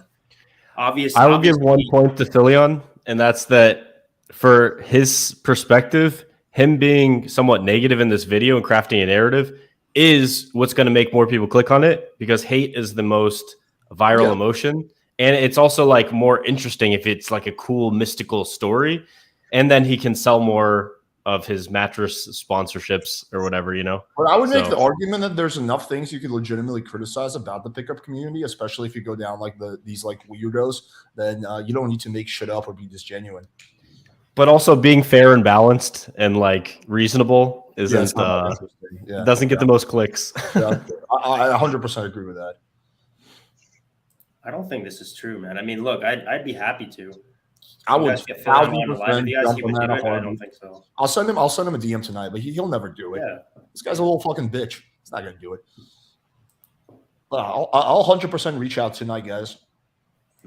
Their lost and forgotten egos. At its peak, the Real Social Dynamics website had over 3 million unique visitors a month. The target audience included men who wanted to get with women under the guise of self-improvement. RSD would hire numerous coaches that would fly around the country for seminars, boot camps, and in-field demonstrations of how to pick up women. Think of Neil Strauss's The Game as some sort of pickup Bible. The characters that I mention are all tied to this book in some way or another. Nick Coe is referenced in the book as RSD Papa. He had capital and a business background, so he was necessary in lifting RSD off the ground. RSD Papa has been keeping up his streak of being a loser since his glory days featured in the game. That I will agree with, considering he has 66,000 followers and doesn't even break 3 likes on his tweets. Yeah, he has also bought likes, also comments, true. and views to appear more important than he actually is on YouTube. Imagine that, having to fake your Why would you DHV. agree that I he's have a the loser? question for all the Because he's a massive loser. You don't think so? Like everything. Well, I mean, if someone makes like $10 million a year, I don't know if they're a massive loser. That seems like pretty cool. He's good. He's good at making money. From everything I've heard, he's a horrible person to work with, and he's just like the bane of every person at that company because he's super cheap, doesn't like to pay people, blah blah blah blah. Yeah, he made money, but everything else about him is like super beta. I mean, if you watch him in interviews, he carries himself like a true beta. I know multiple people. I've never personally met him. I know multiple people who met him. And they all say, "Oh my god, this guy's like the fucking worst. He's just like so like fucking annoying and cheap. He's like a cheap Chinaman, basically. That's like the common thing I hear." So yeah. By the way, 2 points in the comments. No, I'm not going to even mention it.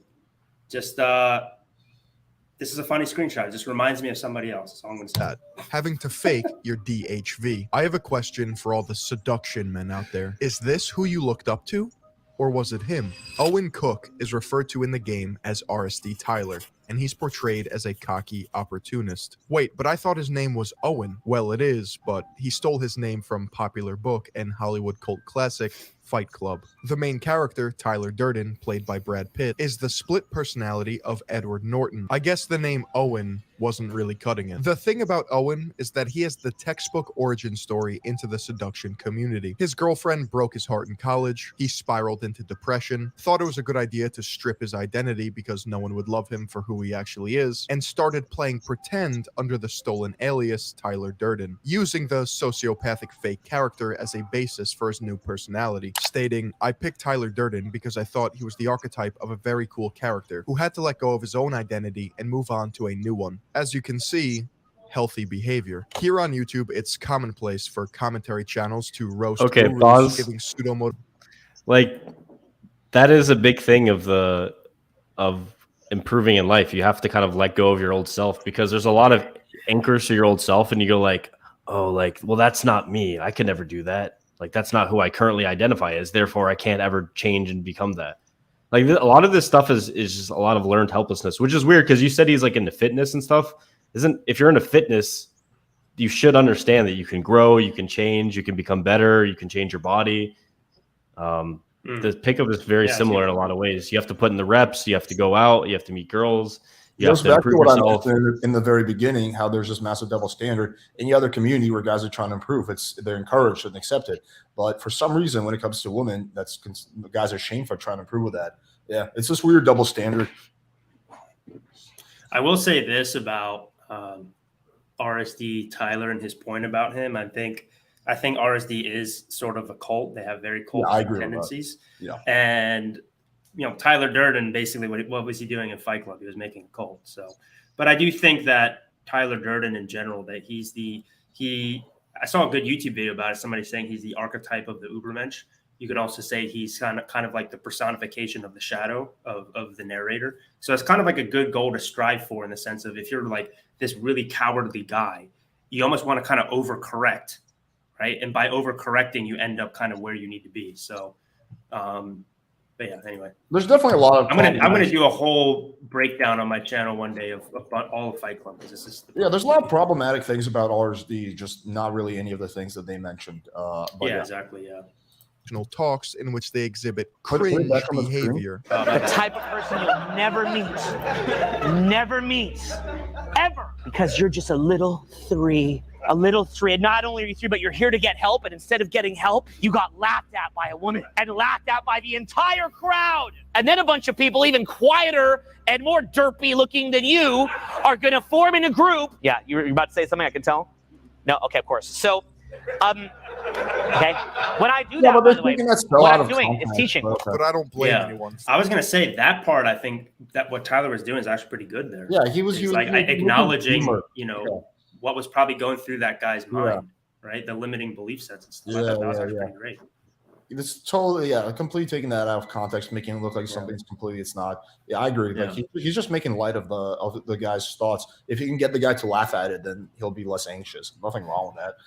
Yeah, exactly. Well, basically, what Philion's trying to do is say, "Oh, look, he's just like making fun of his followers." That's not it at all. Yeah, it's not. If anything, he's doing like shadow work, the type of shit that I do with my clients, where basically you try to strengthen people against their own insecurities, right? That's actually a very effective form of self-development. For not knowing the full context of his past. The worst of his self-reports include: Canadian co-founder of RSD describes forcing sex on women. At one of RSD's boot camps in the US, Owen Cook shared details of an encounter with a stripper he had picked up the night before. His comments, recorded on video and posted online, are both graphic and disturbing. RSD removed the video from YouTube last weekend as the company was beginning to come under scrutiny. Copies have appeared, then disappeared from various other websites. In the undated video, Cook told a small group of men, "It was in the morning, she was taking a shower, and I don't think she wanted to have sex again, but I just threw her on the bed." He recounts how he proceeded to have intercourse with the unwilling woman, whom he described as just totally not in the mood. Cook explained his behavior by saying he didn't care what he did to her because he didn't plan to see her again. Cook then described in explicit detail how he proceeded to have intercourse with the woman, saying, "And I'm like, I'll just make this quick because she doesn't even want it." In other RSD videos that can be found online, Cook used a gay slur. For 1 second. So this goes back to the big thing I was saying, that the pickup community doesn't do itself any favors. I severely doubt Owen actually raped a woman. I just think that he probably was describing a story in a way to make himself seem a lot cooler, and he failed miserably at it. So this was just like really, really bad, like, I don't know, public image. Like, again, I don't think the pickup community quite often does itself any favors with how they present things. And this was a clear example of that. But I severely doubt Owen actually, again, I wasn't there.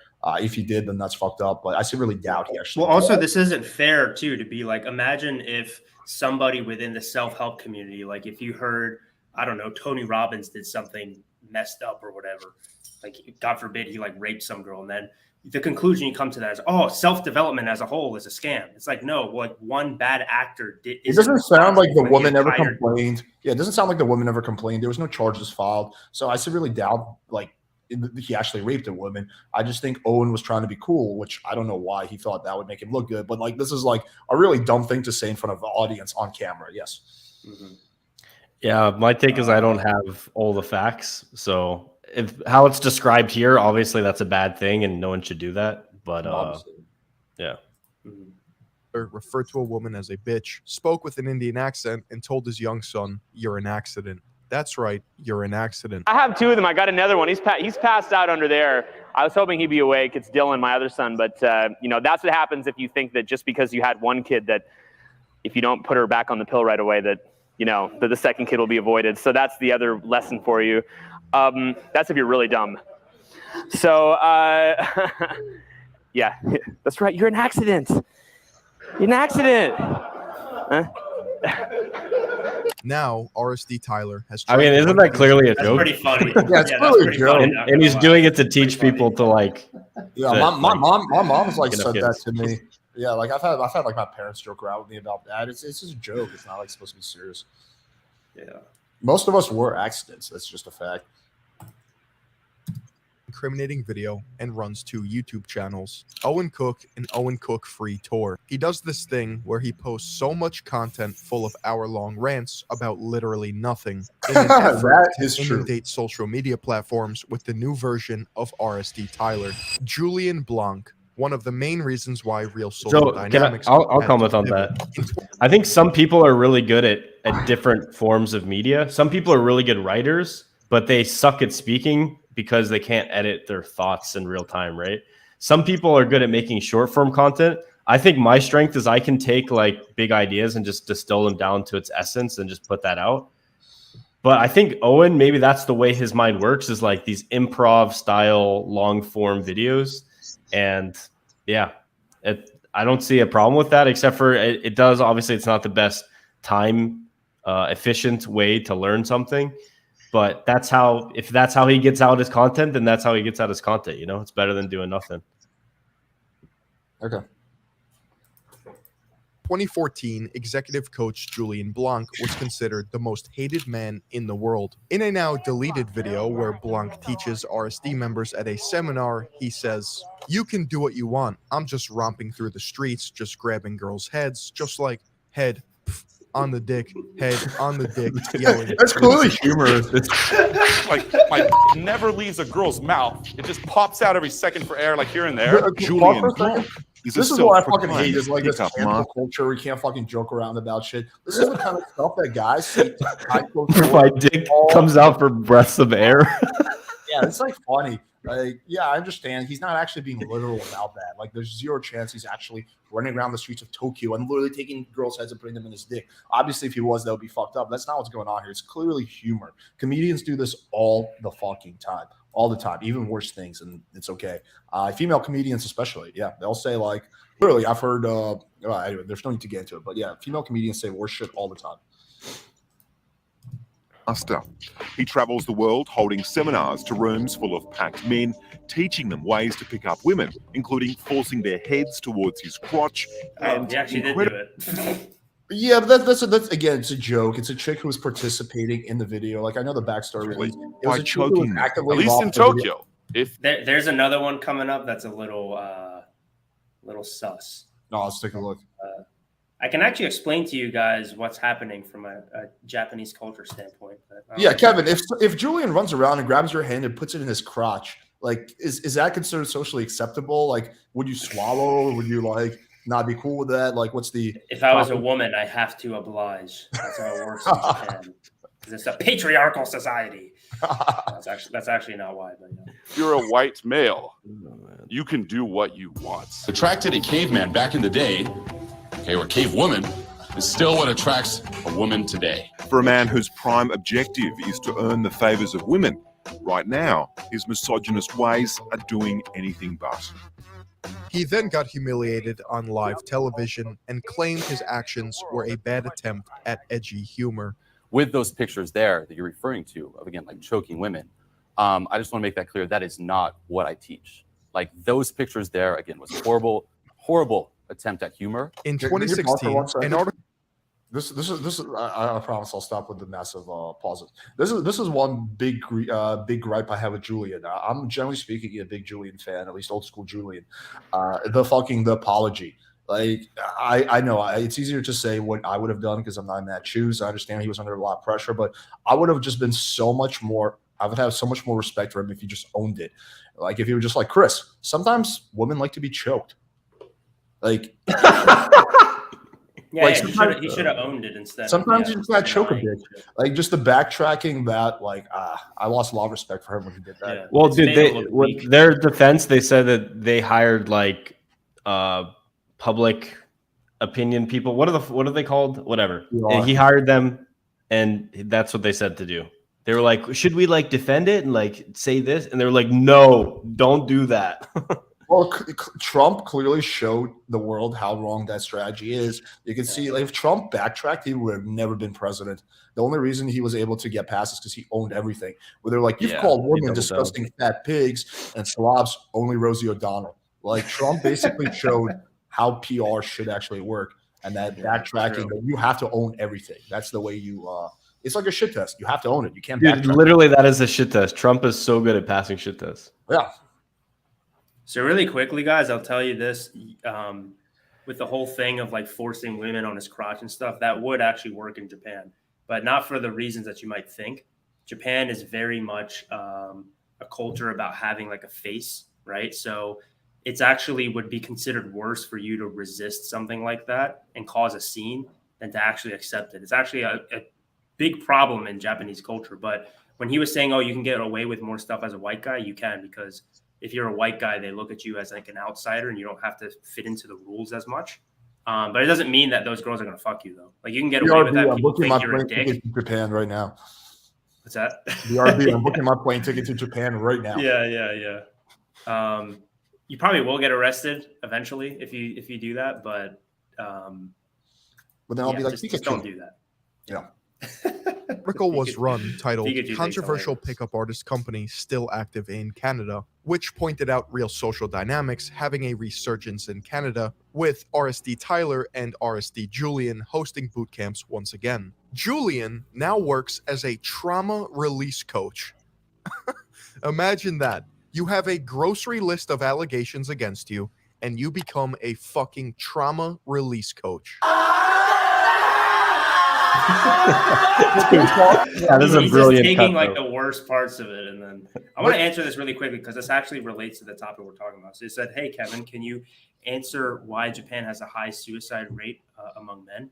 Probably because they have the biggest incel problem in the entire world by far, right? And men are the ones who overwhelmingly commit suicide over women, and a lot of it does have to do with the fact that I think the average age of a man losing his virginity is like 29 or something like that in Japan, something absurd, right? And so to think that this and the fact that they live in a culture where you're actually encouraged to not be yourself and is considered rude to hit on women in any way, shape, or form, I think these two probably are related, right? So it actually, funny enough, what he's talking about, Philion, right? He thinks he's doing some good, but he's actually shaming men. Yeah, he's shaming men to go after what they want, more specifically to learn a skill that they lack, right? And instead just sit at home and be miserable. If we listen to guys like Philion, then it's going to become more like Japan. The U.S. is becoming more like Japan every day in terms of having sexless virgin incels, and it's going to lead more men to self-deletion, especially if we encourage guys or we discourage them to try to learn how to communicate with women. So there's more at stake here than just like, oh, this Philion guy is this blue pill simp or whatever. Yeah. What he's doing is it's actually actively destructive, right? Yeah. Also, ironically and sadly, I think one of the big solutions to minimize, there will always be sexual assault because some guys are sociopaths and psychopaths. But I do think if we can help men be more successful with women, that would go a long way to minimize the overall rate of sexual assault. Because if a guy can get laid, without having to resort to that, why would he? A lot of men, unless he's like, again, a psychopath.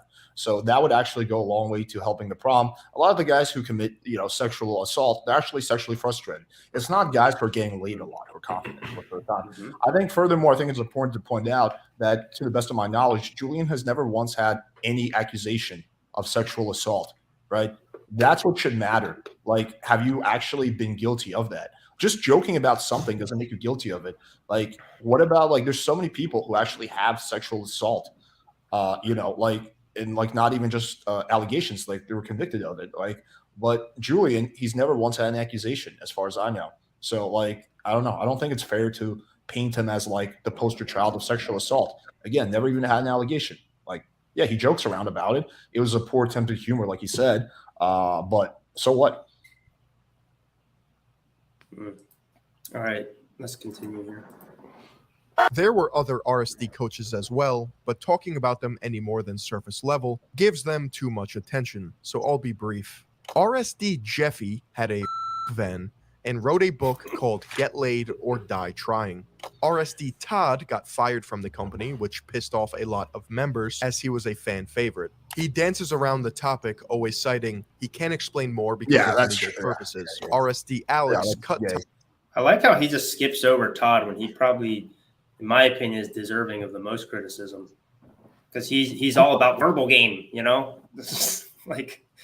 Well, whatever. And started his own pickup business. And lastly, RSD Max became a hustle porn peddling guru, otherwise known as Max Torno. And it was later discovered that RSD's teachings were a one-for-one copy of the Mystery Method book. In 2018, it wasn't a one-for-one copy. They adapted. Yes, they did kind of shoplift some of fucking Mystery's concepts. It was certainly not a one-for-one copy. There was a lot of innovation. So I'm not a fan of RSD by any stretch, but you can't say it was a one-on-one copy. Like, there's a lot of things.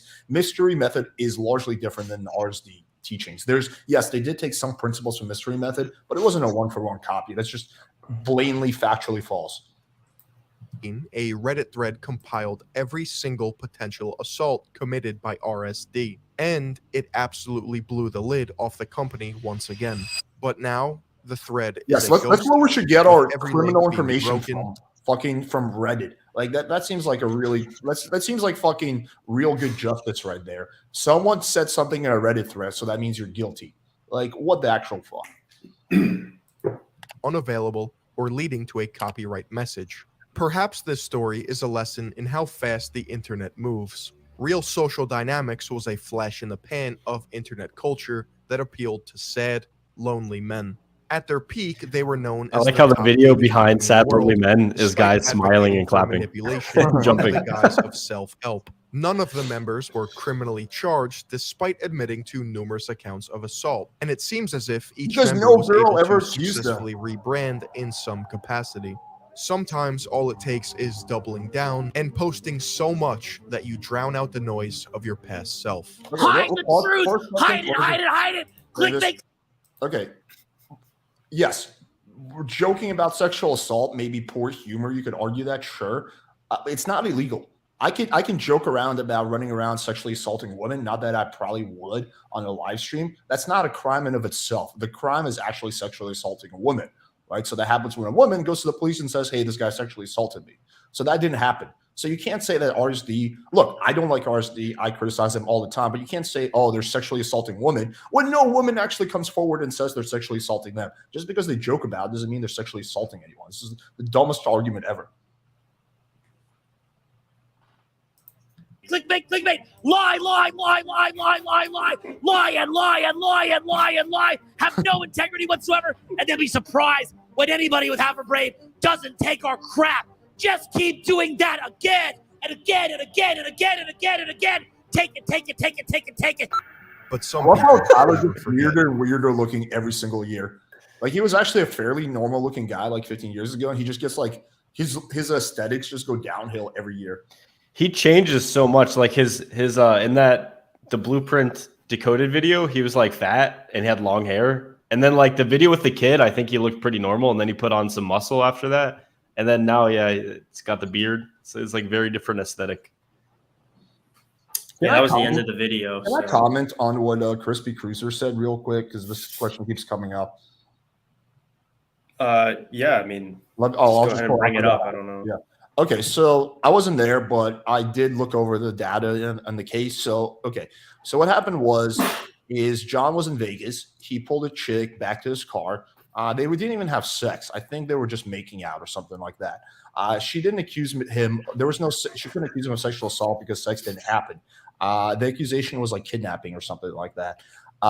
Then when they went to court, there was a videotape that they pulled from the casino that shows the chick laughing, giggling, and like dancing with him, and like as they go to his car. So the case got basically just like laughed at out of court. When it was pleaded down from like a felony to just like the most minor misdemeanor, which makes sense. I got once a charge for having a fake ID. When I was touring for drinking, and sure, I could have gone to court and I probably could have beaten that, but I just had to plead down to like an infraction, right? So that's pretty common, is when you have a charge and the charge is bullshit, instead of just like having the whole charge dismissed. Usually they don't want to do that, so they just plead it down to something irrelevant, so they get to save face. So that's pretty common what happened to him. There was no real facts in the case. It's just he was guilty at all. Like I think the video footage of the chick laughing and giggling as they're walking past security, holding hands, is pretty indicative that she was not being kidnapped. So, yeah.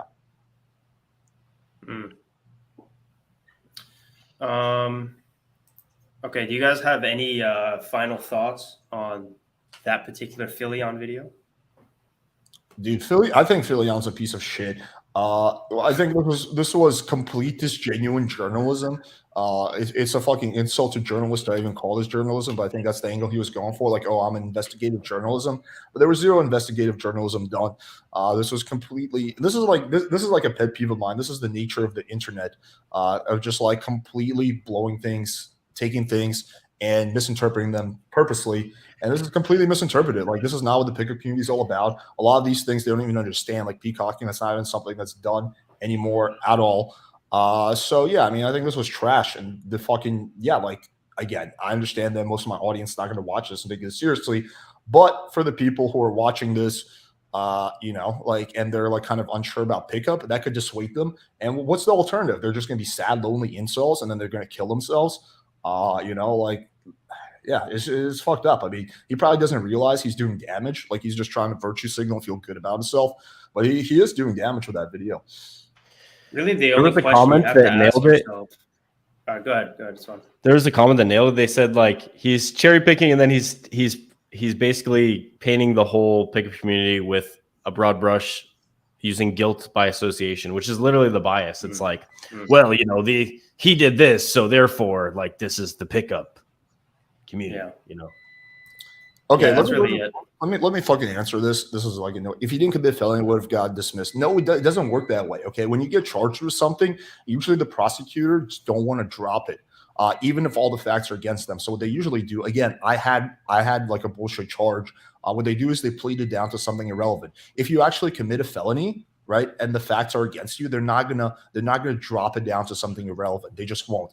You will actually, they might drop it down from an F1 to F2, but they're not going to drop it off from a felony 1 to like a misdemeanor or something like that. So yeah. Also, because people keep asking, out of respect for Alex and his relationship with John, I'm not going to talk about it while he's on stream.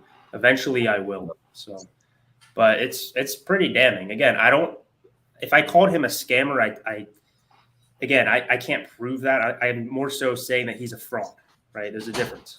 A fraud is somebody who says that's different than who they say they are.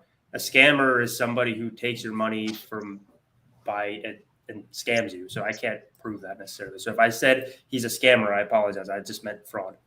But yeah, I'll talk about that somewhere down the line. But this is what's so funny? We're talking. Austin brought this up earlier. People are more driven by negative emotion and drama, right? So half these people are just like bringing up John Anthony and being like, oh, what are you going to expose him? It's like, guys, why are you here in the first place? Don't you like want to try to like Dude, I saw one guy point of all spamming. trying to get better at this stuff. Dude, I saw one guy spamming the comments every time you would give an opinion. Where are your receipts, Kevin? Like, this video has nothing to do with receipts.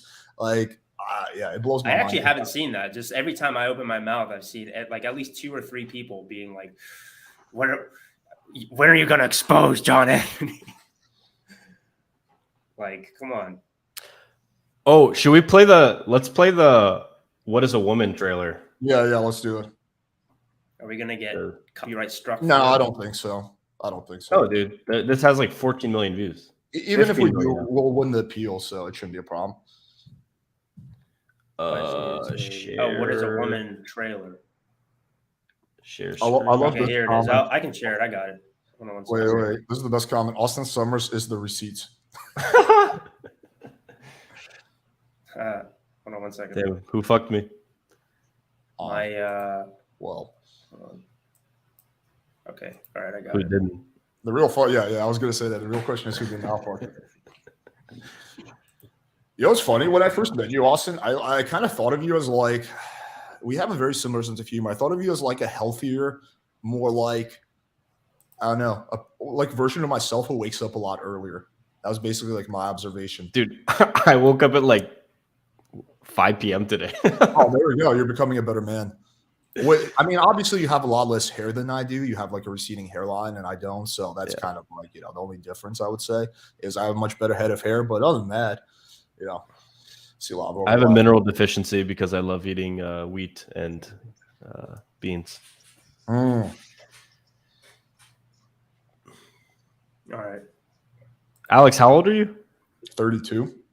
Oh, damn. Dude, I'm 19. You know what's funny? I was going to debate this one chick on TikTok. And we were like communicating over text.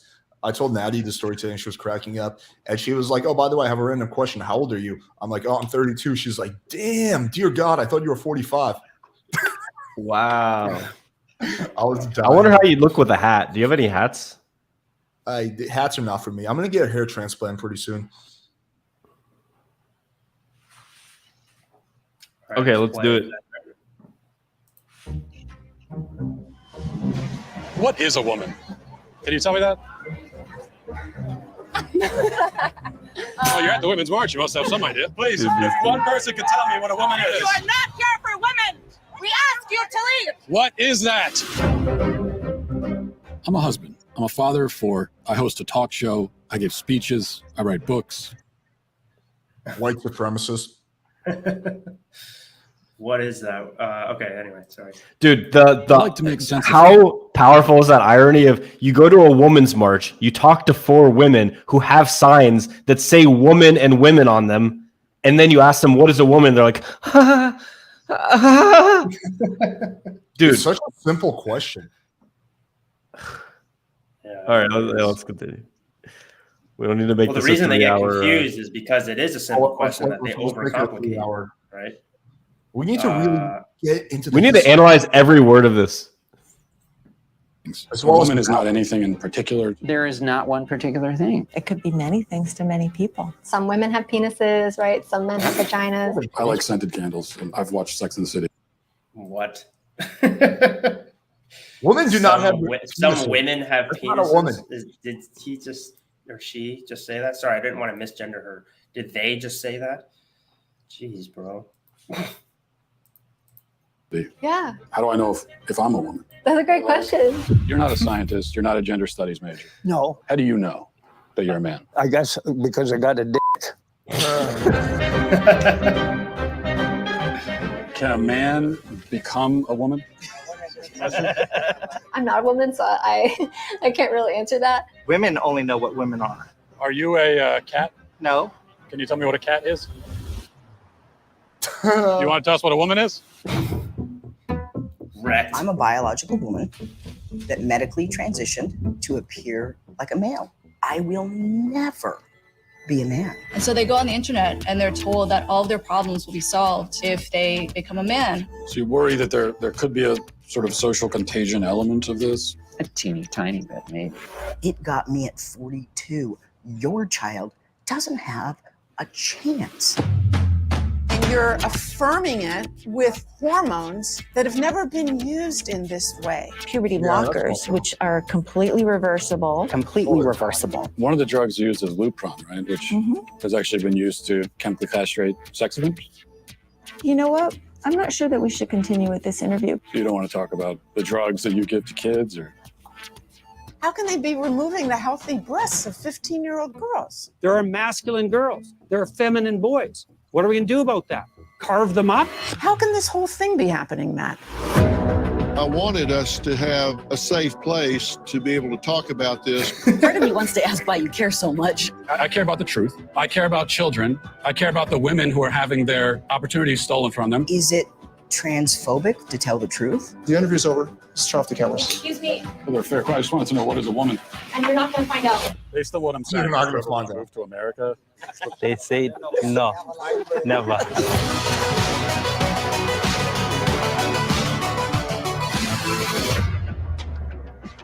Dude, so there's a scene in this that it's from there's like a YouTube clip of it. This chick, she's like filming this I think Korean massage place, and because in the bathroom she was there with her kids, like her 2 daughters or something, and this like dude walks in with a giant dick just like hanging around. She's like, why the fuck is this dude in the bathroom with a giant dick? And the Korean guy's like, I'm sorry, the gender identity. She's like, what gender identity? It's a fucking dick in front of my daughter's face.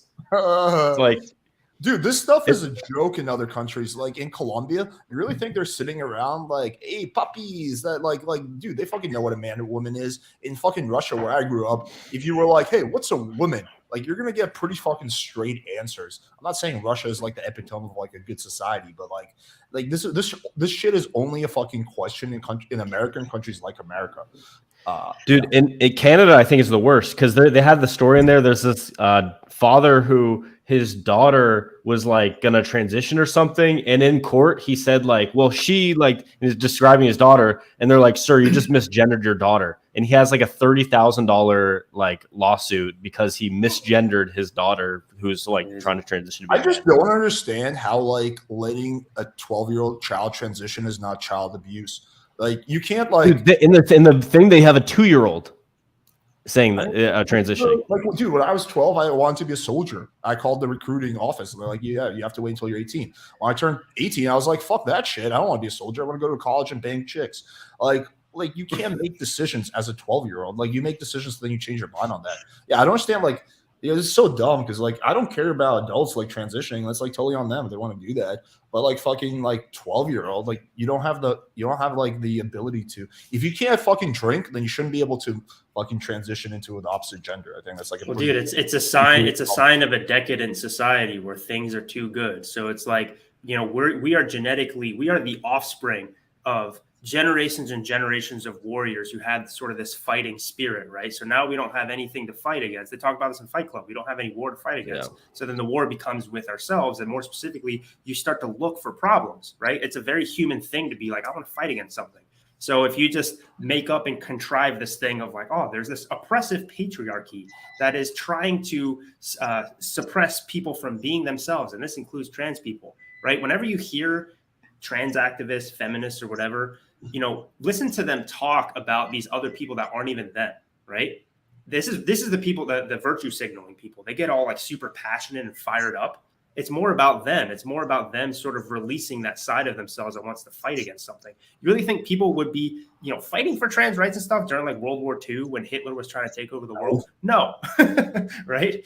It's just it's a problem that just things are getting like too good. Excuse me, Mr. Hitler, we noticed a problem in your concentration camps. There's no trans. It's only a men and women bathroom. What about all the Jews who identify differently than their gender? It's not really fair to them. Before they go to the gas chambers, they should be able to at least be in the proper bathroom. Like, what the actual fuck? Yeah, dude. You know what's the most insane thing I saw? I saw this recently. I don't know if you guys know this guy. It's like Hassan or something. He's like a popular Hassan debater. Piker, yeah. Yeah, he's very leftist. He was debating like a trans person, right? And the trans person was saying like, look, I'm trans, but some of the things you say about trans rights and trans mindsets is incorrect. Hassan is not trans. He's just like a regular dude. And he was like, you have no idea about the trans struggle. You have no idea what it's like to be trans. And he's like, dude, I'm fucking trans. Like, what the actual fuck are we talking about? Like, There's a great book on some of the stuff that underlies this too. It's called The Coddling of the American Mind. And what he goes into, I think it's Jonathan Haidt as well. So what he goes into it as well is like around 1995, there started this thing where it was like helicopter parents. They were like overly protective of their kids, and they started giving out like participation trophies more. And like when I was growing up, I literally ran around my neighborhood and like played with like fucking turtles and foxes and like explored and stuff. I had like tons of like outdoor activities I was doing. And then like these kids, like these days, they're coddled more and they're like kept in like a confined. They're kind of like pussified, pretty much. And then when they do go out into the world, the real world doesn't give a fuck about your feelings, right? And life doesn't care about your feelings. So just hearing words would trigger them because they're not anti-fragile, they're fragile, right? Yeah. So by facing challenges in life, human beings are anti-fragile. You become stronger, but if you don't have any challenges or any struggles or anything that you've been through, like someone saying that like misgendering you lose your mind, right? Yeah. And they call it like violence, like your words are literal violence. Dude, violence was when I got the shit beat out of me in middle school. Like, but yeah, like I'm sort of happy for like those experiences because yeah, maybe who I am. I'm not like a weak little bitch, dude. It was interesting. I was talking to my physical therapist, and he's like, he sees like any age range. She's like, you know what I noticed? Like people 25 and under have no idea how to socialize. Like they just can't even hold a normal conversation. My physical therapist is a man. Like he's like they can't even like have a conversation with another dude. They're so socially awkward because they're so used to being on their phones, which is definitely like fueling the incel epidemic. Let me just respond to this person. You want the answer my replies, dude? You're more than welcome to come on for a debate. Tomorrow. Like this stream has gone for a while, but tomorrow I'm doing a live. So just email me playingwithfirechannel@gmail.com. I'd be happy to have you on for a debate. I just can't answer every single fucking comment, man. But yeah, we can have you on tomorrow for a debate. We can go through anything you find problematic about me. So there's no issue there. It just seems like with him, he's just going to, again, actually, this is interesting. So what's the lesson that we learned from the Philion video? One of the many lessons. One is it's unfair to associate somebody else for another person's crimes, I guess. So basically he was saying, oh, he was cherry picking. Okay, well, RSD did all these things. Therefore, all pickup artists are like this. So it's similarly, if we agree that that's unfair, it's also unfair to say, oh, well, John Anthony did these things and Alex is John Anthony's friend. Therefore, Alex needs to answer for what John Anthony did. Right? I'll happily answer for it, but it's going to be weird to do it where you're just in the comments and I'm here. Like, why don't you come on the stream? And again, we're not going to do it today because this has gone for a while. But we can I'd be happy to do it tomorrow, and we can go through all your criticisms. Like, I have no problem with that, dude. Like, I love it when people accuse me of being scared of debates. Like, I actively seek out debates. I actively provoke people on TikTok and try to convince them to debate me. Like, you can accuse me of many things, but like that's kind of like when people accuse Tate of being an incel. Okay, you can accuse Andrew Tate of many things, but an incel, he's like literally the opposite of an incel. Just like I'm the opposite of like fucking debate avoided. Like I actively. Yeah, man, you'll debate anyone and their mom. Yeah, dude. I'll fucking. And same with me, by the way. I'll debate like I found the same thing. People are like, "You're afraid to debate," and I'm not afraid to fucking debate anybody, bro. Like I'm walking down the street, some homeless guys. You're a fucking dirty Jew. I'm like, oh, you want to debate that? Like, you want to come on the channel? You have an iPad? Debate me right now, bro. Right now, bro. Let's get you on the screen. Is there going to be food there? Yeah, man, I'll give you food. Just debate me. Yeah. All right, this is David Bond's thing he made on me. Well, this is the entire AC. So this AC is the Alpha Circle. It's basically like a group of guys they travel the world, have sex with girls, blah blah blah. The AC. Okay, wait. hold There's on. no sound. There's no sound. There's no sound. Wait, how do I share the sound? So exit out of this, reshare it, and there should be like a little checkbox that says share audio. Make sure that checkbox is. Hey, Alex, are you actually Jewish? I'm half Jewish. Screen, window, see, share. The fuck? I didn't see an option to share audio. Oh, okay. It should be there. It's like on the bottom left corner. Austin, were you 17 in this video? Oh my god, dude. Austin, yes, I'm 12. How old are you actually? 25. Oh, okay. Share screen. What the fuck? What should I do instead of window then? You can send us the link and we can pull it up. Send it to Kevin. It's not a link. It's a video. It's like 200 megabyte file. You can share your entire screen. Great pants. Okay, I'll do that. Entire so you screen. can share your entire screen view. and then maximize it. Oh yeah, this did happen. Some trans person. Oh yeah, I gotta find it. Yeah, that did happen. I can't hear anything, man. Yeah, I can't hear anything. You have a microphone in, right, Austin? Yeah. It's the microphone. The thing is trying to play through the microphone. If you take the microphone out, this is the same issue I had. Why I had to have Kevin play it. If you take the microphone out, it will work. Or just send it to Kevin and he can play it. It's 100% the microphone.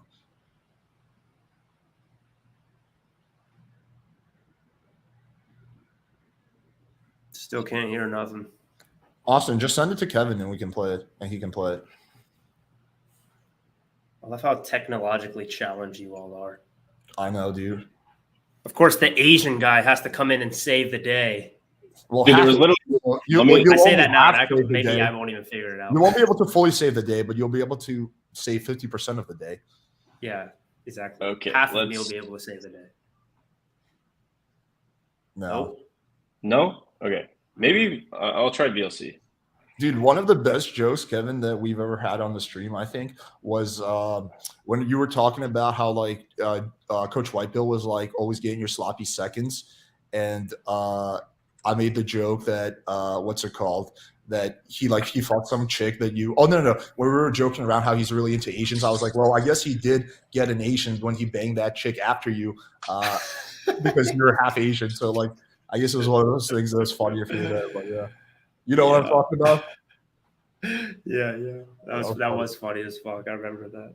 Isn't Jewish a religion? It's both. It's a religion and a culture. So I'm agnostic. So I'm culturally Jewish, not religious. Well, technically, it's a race too. I mean, if you're Ashkenazi Jew, especially Ashkenazi, I'm Jew, Ashkenazi Jew. I'm 48% Ashkenazi. Dude, that's the highest IQ ethnicity on Earth. Yeah. Well, yeah. There's a reason why we secretly run the world.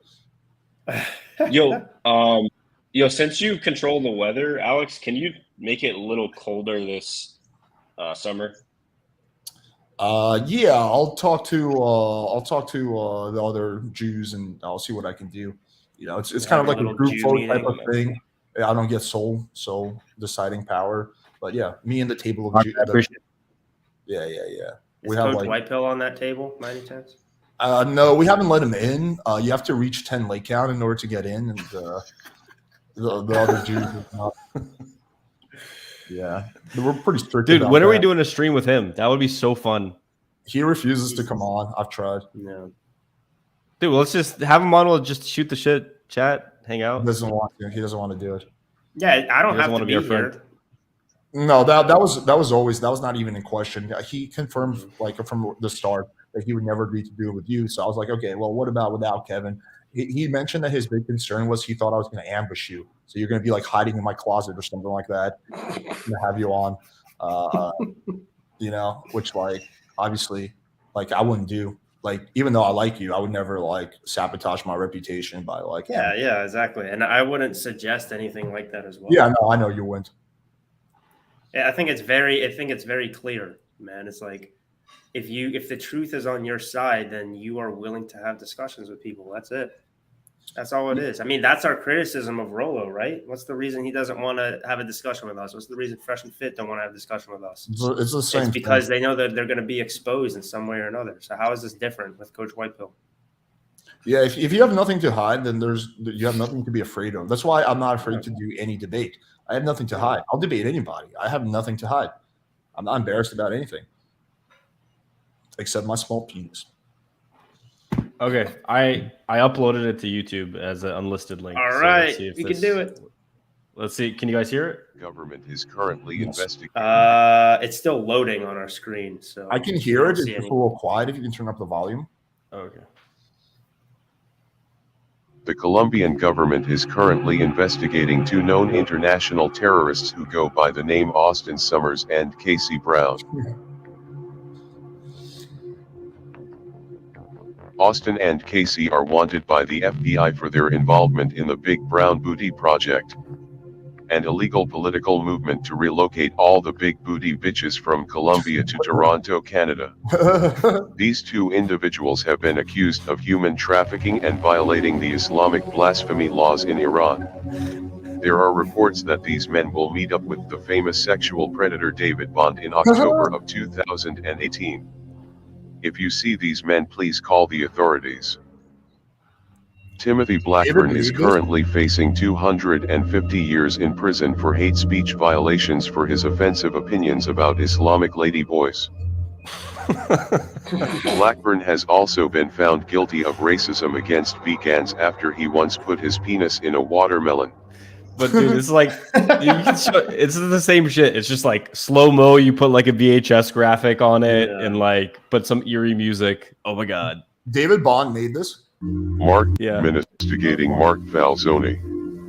Mark Falzoni is a convicted pedophile and incel. The Trump administration has provided reports that Mark Falzone once watched CNN, which is illegal fake news. Yeah, it's like dude, David is so fucking creative. Oh yeah. His like out of the box, like I don't know, like problem solving is insane. Yeah. Estamos Yeah, de he acuerdo showed con eso. me his whole, because I hung out with him like once or twice while I was in Vegas because he was there for a little bit. But yeah, he showed me his whole sequence with the harem quests, and I was like, holy fuck. like I almost wish he could like show the Black Pill guys this, because then they can't question whether game exists anymore. Like he had like a whole system. I was like, all right, this question. Dude, you could show the Black Pill guys a video of like a midget fucking a perfect 10, and they'll be like, yeah, but like, I don't know, she's not that hot. Like they'll always find a reason to dismiss it. Dude, my roommate's a It's NASA because she engineer. was clearly attracted to him physically. That's the My only roommate's a NASA engineer who works on the Space Launch System, and his program that he took with me like a year and a half ago, his immersion, the other student on it was a flat earther. And like, even if you took that flat earther to space and said like, look, you can see the curve of the earth, they'd be like, how do I know this isn't a green screen? How do I know this isn't like a video? Like, if you want to believe something, you can do it. Like, you can believe anything. That's this guy that wrote that book, you know, the Sapiens. He basically says that in like one of these talks, like the beliefs we have about the world are like on top of the world. We never see reality as it is. We only see reality through the lens of like our beliefs and the ways that we think about the world, right? Which is the big reason, not to keep going back to this, that I criticized what Coach Whitepill was saying. He's like, dude, like you can't debate the truth. Well, there's no there's your version of the truth, and there's Kevin's version of the truth, and there's the objective truth, you know, somewhere in there. So like, that's there's the whole point of debate is to try to seek the truth. So what do you mean there's you no can't like debate the truth? Yeah, it's such a dumb statement. But yeah, I would say Black pillars are like the flat, like equivalent to flat earthers. Like no amount of evidence, proof will convince them. Like there's literally the whole point. It's like saying, oh, you don't go to a comedy show to laugh and have a good time. It's like, yeah, you do. That's the whole point. Wait, who says that? The whole point of debate is to seek the truth. Wait, who says you don't go to a comedy show to laugh? No, I was just making that as an example of like how ridiculous it is. I was gonna say, I mean, hey, maybe Coach Whitepill, to be logically consistent, maybe he believes that same thing. I don't know. I love how too he's just like, oh, I just want to be done with this. I just want to coach Kevin. By the way, stay tuned next week for part 2, where I expose Kevin even more. It's like, yeah, that part is not true, clearly, because he did 2 videos. He went on John's channel to talk about this. Like, if he wanted to be done with it, maybe he would have made 1 video at best. But yeah, no, he clearly doesn't want. He just doesn't want to talk about it in a way that makes him look bad. Yeah. Oh, are we going to talk about our text game stuff? I don't know if we have time. That's like a whole. How about we do that next week? Because I actually think we have should do that next week. How do you guys want to do that? Because I have like a video of my actual text and stuff. So maybe we can break it down, roast it if you guys want to. You mean like receipts? I know, right? It's so funny. I have them all over my channel, and people just like pretend they don't exist. Yeah. Like unless like I actually post a video of like Kevin's receipts right here. Even then, they'll be like, it's like what you were saying. Well, it's good to have it in a link form. Then you can, when people comment that, you just post the link. And you create a text Well, there replacement already for is a that in your link. phone, so that There's a way you link just that type 2 somebody- letters and then it sends them the link. There actually is already a link. It's somebody else's channel. Because here's something that I run into, and it fucking sucks. It happened to me in Vegas multiple times. Where like I don't know if this has happened to you guys, but girls, hey, some of them are probably watching right now. Girls will like discover your YouTube channel, and then things will like go sideways, and you find out later on that they found your YouTube channel. Does that happen to you guys before? Yes, but the good news is that problem gets better the more subs you get. Because it's like so social make sure that you have just a lot of no. When I was like clout at your, needs to be no, dude. When I was at your stage, that was the most painful stage when I had like 10, 20,000 subs. That's when it was like blowing up. Yeah, multiple times I've had it blow up on me. But I've noticed that when you get more subs, it's just like the social proof is like overwhelming. And at that point, they're less likely to like use it against you. That's kind of been my experience. Yo, Alex, what's your go-to text when a girl says, "I'll let you know"? What's the context about what? What did I ask her? I don't know. This is just a question that I. Well, like most commonly that will happen. I'll be like, "Hey, are you free this weekend?" She'll be like, "I'll let you know." So I'll probably follow up with that. I'll be like, I'll either say like, "Don't think too hard," maybe with some humor. Or I would be like, you don't sound confident. It'll be like a playful call out. And then I'll try to get to the underlying objection. Is she truly that busy that she doesn't know? More often than not, it's just that she has an underlying objection or she's hesitating for some reason. So I want to address her objection or concern. Wrong answer. You should give up and go MGTOW. That's the right answer. Wrong answer. She just expressed her boundaries. Back the fuck off, bro. Yeah, I wrote down 2 versions to get over this. One is to push past. So you think for her and push past it like sales. Like girls will just throw out a random objection like, "Oh, I need to watch my dog" or something. And I'll just say, "All right, what can one of your family members watch your dog?" And then they'll usually be like, "I guess, yeah." And then it just solves it. And then I just move forward toward the close. And then one is like the fear of loss. So I like this message. It's like, "Okay, no worries. I'll make other plans then." Because then she's like, oh, "Okay, like I actually have to value this guy's time. I'm not just gonna." That's a good one. Yeah, I used to like when I was a bit of a sneak preview for next week, then. You know what's interesting? Like my strategy has definitely changed to some extent. Like I remember when I was kind of like an intermediate or even like kind of I don't know, whatever, like coming up in the game. I used to like really like just push past shit, like obviously not consent, but we're talking about like the phone numbers, right? If the chick was like, "Oh yeah, like I don't know," I'd be like, "Oh, just give me your number," right? I would get numbers, but then I saw that a lot of those numbers were flaky.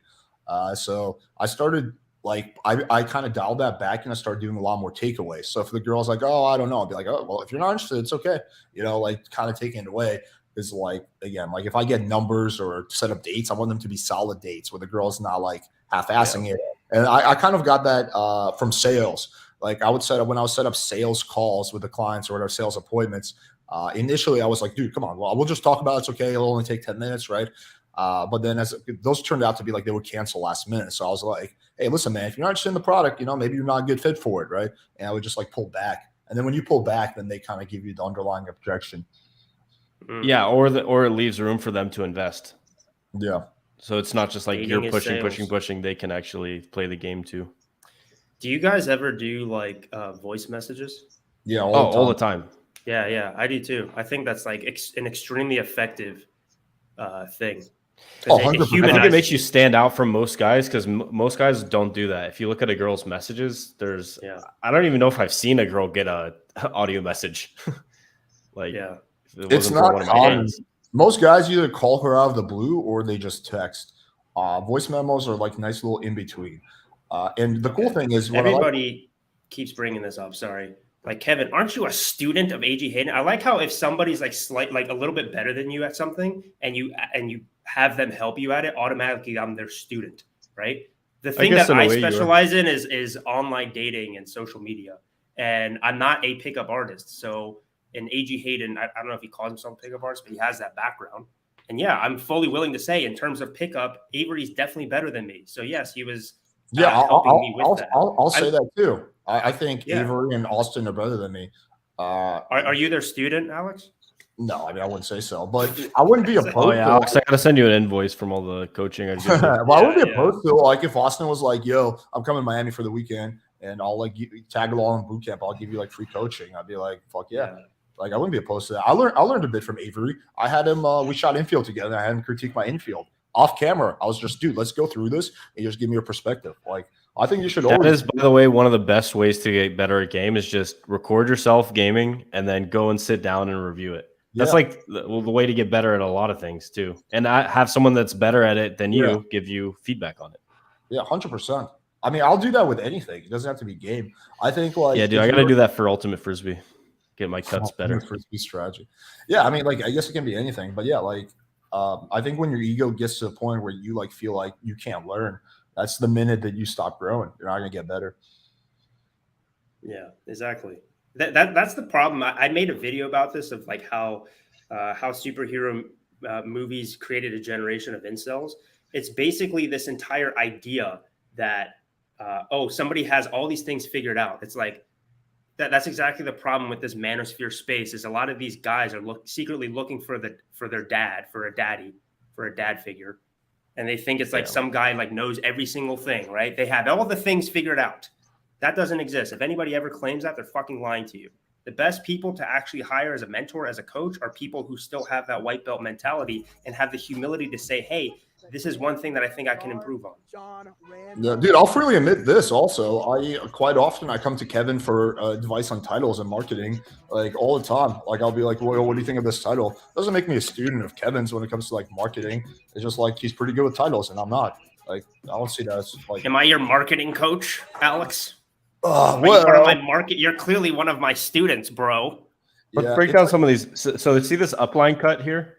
What the fuck are we watching right now? Like, I was confused. So look at number 34 here, John Randolph. So what he's going to do, he's going to quickly fake like he's going to do a quick dump reset back here, but he's going to cut up line, strike up line, and get this nice little OI over here. Leaves his defender. His defender has to change his hips. Boom. Goodbye. Same thing. Boom. Get in front of their shoulders. I'm going to remove that from the stream. Thank you very much. Wait, is this not relevant? Maybe next stream we can talk about Ultimate Frisbee. Dude, I will say Ultimate Frisbee will improve your game. I had a student who I brought him out to play Ultimate Frisbee. He left Ultimate just like in like this high. You know, like you get like runner's high. You get the same thing from Ultimate. It's a lot of sprinting too, so your testosterone gets pumped up. Dude, he met a girl day game after Ultimate, day game pull, close. So you can't say that Ultimate Frisbee isn't relevant to getting laid. All right, guys. Next stream, we're going to analyze various videos of Austen playing Ultimate Frisbee. I thought you were going to say next stream, Austen will be removed. Yeah, I don't know. You guys want to take like a few questions and we can call it? We've gone for like 2 hours. We had a good turnout. We had 300. We had 300 people at the peak. That's a good turnout. I think it's kind of. I like when it was really engaging content when we analyze these shitty takes on pickup, and like we can put things into perspective too, which a lot of people when they just see something they don't have the wherewithal or understanding to put into perspective themselves. Yeah, and then next stream we're gonna do like a text game masterclass. So we're gonna break down all our text strategies. So it'll be good. And that would be a good one to have E.G. Hayden for. Like I feel like with this one, like we didn't really need him. Like it would have just been one more person who agrees with us. But like with that, there might be some like good insight. I was thinking, what if we had a feminist on this chat or on this call? What the fuck are we doing? I'm tired. They never want. The thing is, like, okay, this is like a big issue I have is I've done a lot of TikTok debates. The chicks who want to debate me from TikTok are more or less like the reasonable chicks. Like they might be feminists, but they're like fairly reasonable. The crazy chicks who are like, you're a rapist. They never want to debate. They always back out. That's the issue. So like the hardcore feminists, they never want to come on for debate. Kind of like how in the what are women trailer that chick was like, okay, this interview is over. The one that was saying all that crazy shit. They don't believe in like communication or like whatever or like having combos. They get triggered and they want to go in their safe space. Dude, science is transphobic. Yeah, I'm actually debating a feminist on Wednesday. The topic is, are men privileged in society compared to women? Who's the feminist? Her name's Stardust on Twitch. Oh, you told me about that. Wasn't that supposed to be a while it ago? kept getting pushed back. So I wouldn't be surprised if she flakes, but we'll see. No, I think she'll do it.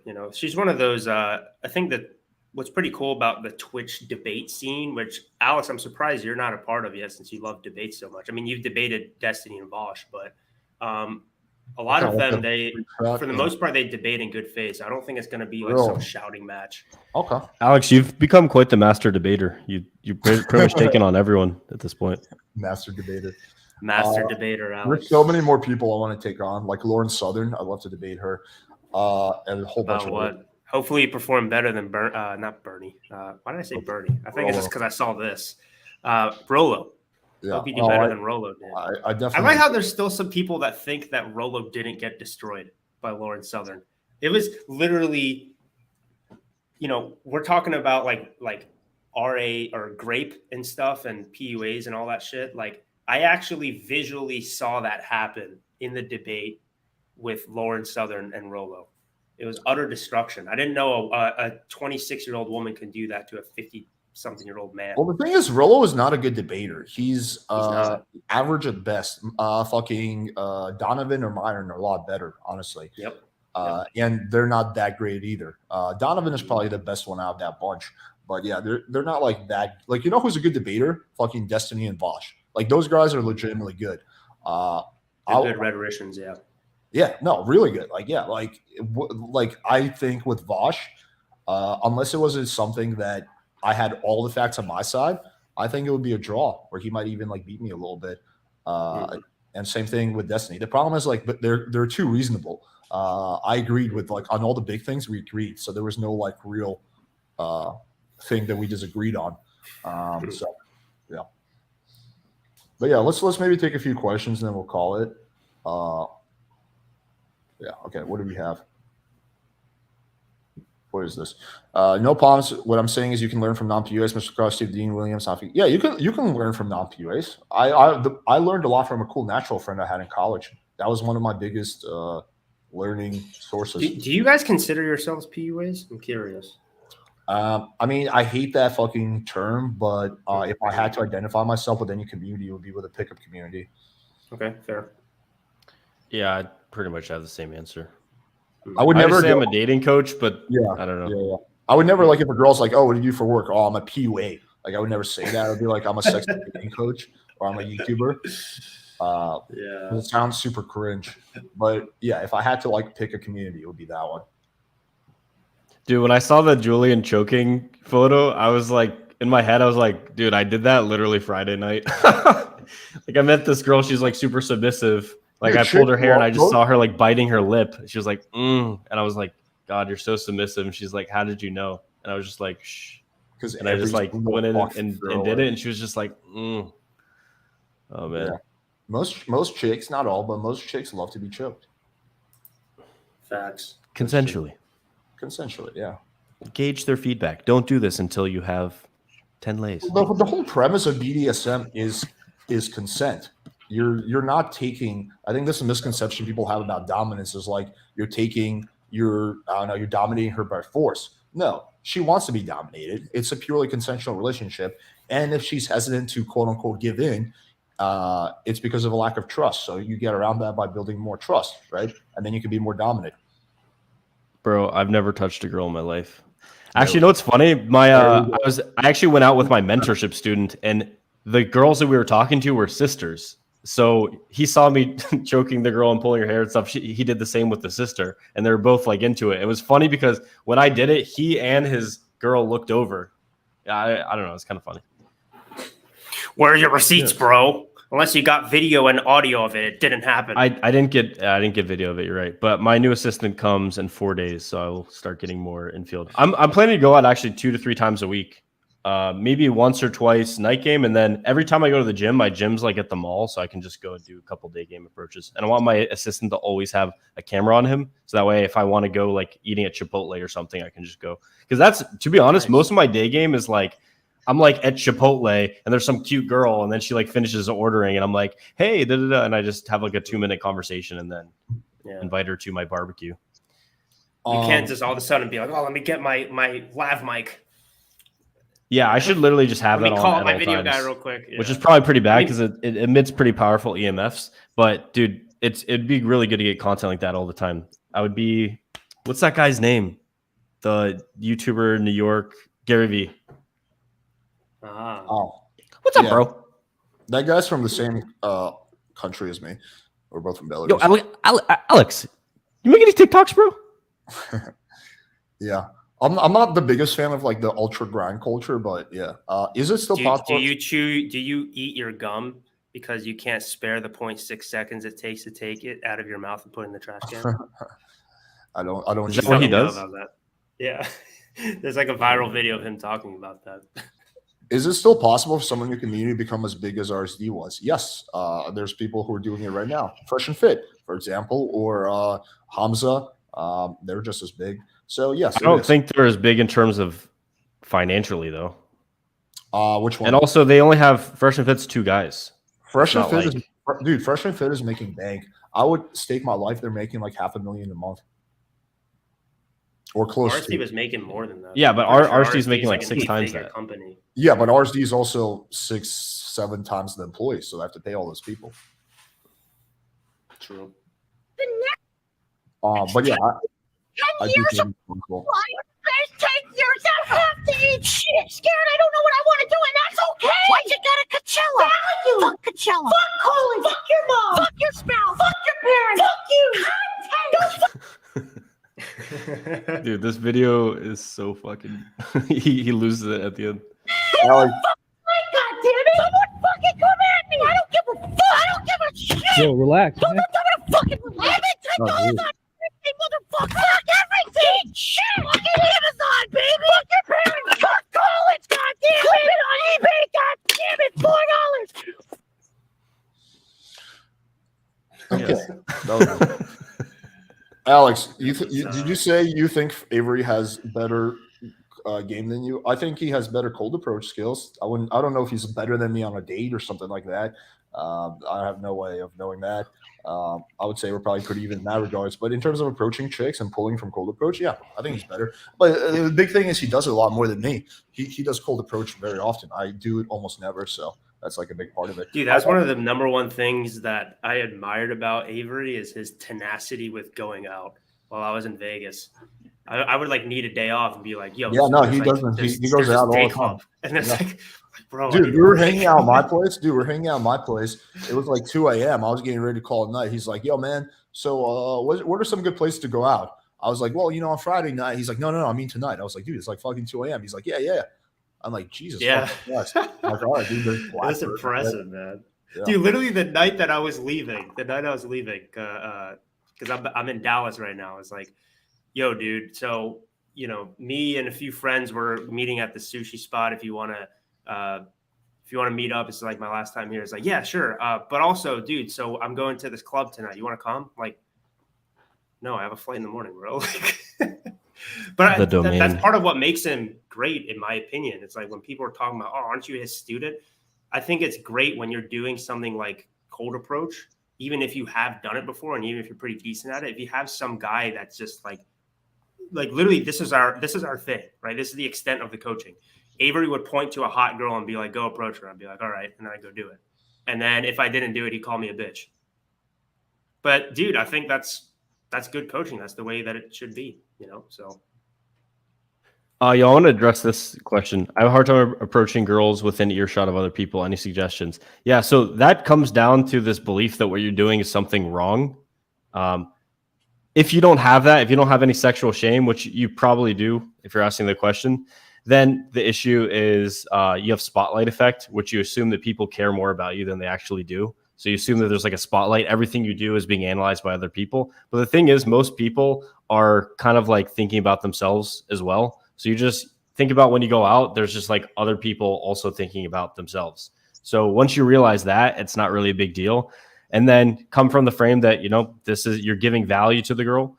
You're bringing a good conversation. You're giving her a compliment. These are all things that are good. So nothing that you're doing is wrong. And then if you do have more deep issues about that. You have to process your sexual shame and realize that it's okay to be a sexual man and show up as a sexual man, and stop watching Philion videos and assuming that it's bad. Philion is the man who's going to make you good at a game. Yeah, you realize at some point that no one gives a shit, no one is watching. It's very liberating, actually. This is an interesting question. Panel, do you see a woman who's more dominant as more of a challenge or just not your type? I don't believe that a woman I mean, I guess anything is possible. I've never met a woman who's more dominant than me. I think the women who are like, oh, you're telling me you get some Alpha. like you get some like Alpha Alex. you get some like 6 foot black chick. She's not going to be more alpha and dominant than I you. mean, bro? I don't know. I don't really pick up 6 foot black chicks, so I can't speak. You on said that you've never met a girl that's more dominant than you. Well, I mean, I've never like how would I know if I'm not approaching her, if we're not talking? I'm not approaching like chicks that look very manly. Dude, so- you're in Miami. Don't you see? Yeah, but I don't talk to them. I'm not like approaching them. Yeah, like if a Yeah, chick you looks can't super observe. manly. Well, yeah, I'm not sitting there like watching her, dude. Like, oh, let's see if she's more dominant than me. Like, I think she means like that sort of like. Dude, she's a-mogging you, bro. Listen, fuck you. No, I'm just kidding. I've never met a girl who's more dominant than me who like I had interaction with. I guess it's theoretically possible. The women who are like quote unquote switches, like the women who like say, oh, I'm dominant sometimes and submissive sometimes. Even the chicks who claim to be doms, I've hooked up with a few chicks who say they're doms. They're always submissive with me. So I think even the chicks who are dominant are submissive with the right man. That's kind of my take on that. Yeah. Yeah, just but because they maybe have a she's talking about dominant like more type personality. A. Yeah, like very like go-getter type A type. I've personality. dated those girls, but they're still submissive and dead. Yeah, that's what I was gonna say. It's like just because that they have a dominant personality doesn't mean that they're dominant in the bedroom. Actually, a lot of times it's the opposite. Exactly. Yeah. My first girlfriend was an engineer for Boeing. She was like pretty charismatic and outgoing, but yeah, she was like submissive in bed for sure. To be honest, I prefer girls that are more submissive and more just in general in their personality and everything. I don't want like a type A. I don't want like some girl to build with, or like I want my queen and we both talk about business all the time. Like no, I'd rather like talk about business with my colleagues than I'd like to talk about game shit with my boys and talk about funny stuff. And then with my girl, I just want to be like connecting and be, allow her to be feminine, submissive, and yeah. Yeah, you want your girl to be like sort of your like escape away from that like hardcore business mindset. That's why it's so cringy when girls are like, I want to find a man I could build an empire with. It's like, no. Dude, the reason why girls I'm are so building my own unsuccessful. empire and go ahead. The reason why girls are so unsuccessful in general is basically the reason why I like them, is because they're like, let's watch a movie and eat ice cream and like, oh, let's go for a walk and like, oh, let's do. It's just like nothing that moves the needle on anything in your life in a positive direction in terms of like achievement, but it allows you to relax, unwind, be present. It allows you to like actually enjoy life. And that's one of the best things about women is they pull you to actually like slap you in the face and tell you like smell the roses, It's like, That's look, actually very life's true. awesome. Yeah, that's true. They're more present, that's for sure. And that's why it's kind of a shame when the feminist movement especially is like trying to encourage women to be more like dudes, right? It's like, dude, if women are trying to be more like dudes in terms of like being extremely assertive and business driven and whatnot, again, I'm generalizing, but you're probably going to lose against like the best dudes, like it's also assuming a lot to say that that's more preferable than to be feminine if you're a woman. A lot of women don't. That's why want feminism, I think, is actually like it's actually, ironically, feminism kind of hates on femininity. They do because they look at like traditional femininity as almost like inferior. So I feel like there's other ulterior motives behind some of these movements. Like if you think about feminism and a large part of it, obviously there's certain things that women should have equal rights and blah, blah, blah. And I believe in equality of opportunity, but not equality of outcome. But it's like, dude, who benefits if women are working a job as well as a man is? Like the government. You get more taxes, right? You get 2 incomes to tax. Also, you have more disposable income for consumer purchases. But who's like often not talked about is like basically the modern feminist woman who's like the type A career type. She basically has to rely on either other family members or nannies to have kids, right? if you want to have kids, but you still want to go and dominate in the workforce, like, what do you have to do? You have to send your kid to daycare and this type of stuff. A lot of like the hardcore career women who don't start a family, who work through all their 20s, 30s, in their 40s and 50s, they regret it. And they're like, they've done these interviews where like, I wish I had a family. That's like time and time again. Yeah. Yeah, you should have every right still Yeah, to, you have be every able to opportunity, pursue yeah. those things, because I've had personal training clients that are like super like alpha female type A type personality. And when they say they don't have no interest in kids, I don't think it's a massive cope. I think they're like genuine about it. But those types of women are very rare, right? So it's more so those types of women should have the same opportunities as men, obviously.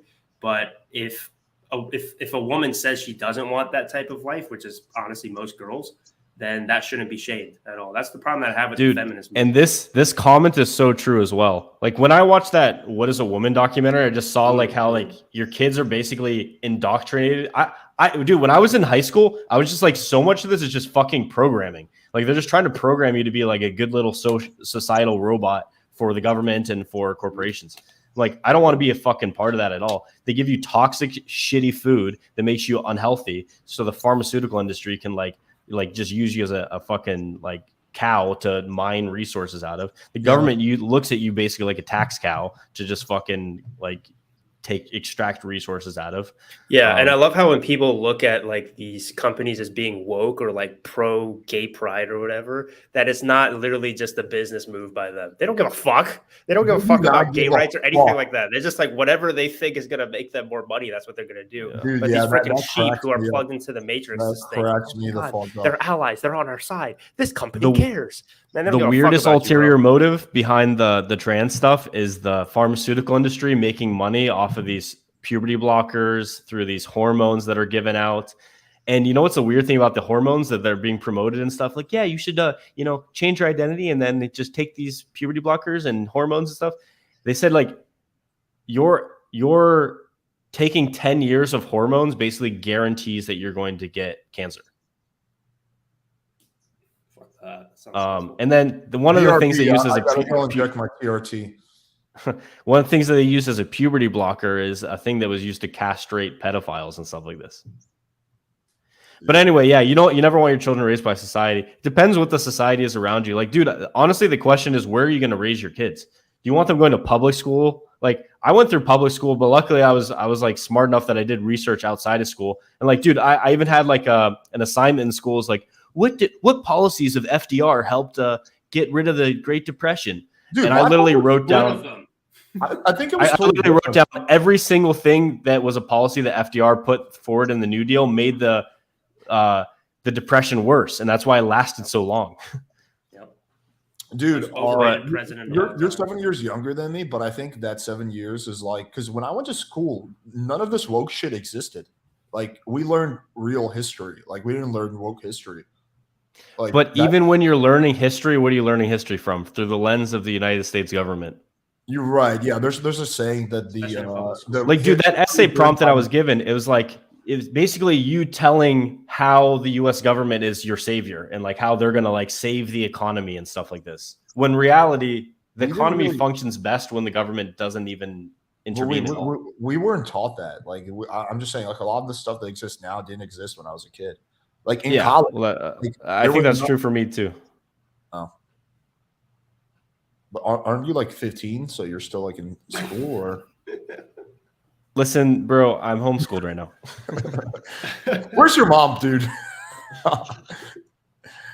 Yeah. All right. I think I'm in between you guys age-wise. So yeah, but basically, yeah. I mean, I had some of that in my schooling and stuff, but I actually have a perfect example. So I was half raised in Japan, and in Japan, the textbooks conveniently leave out all of the war crimes that Japan committed during World War II. Oh, really? Every single one.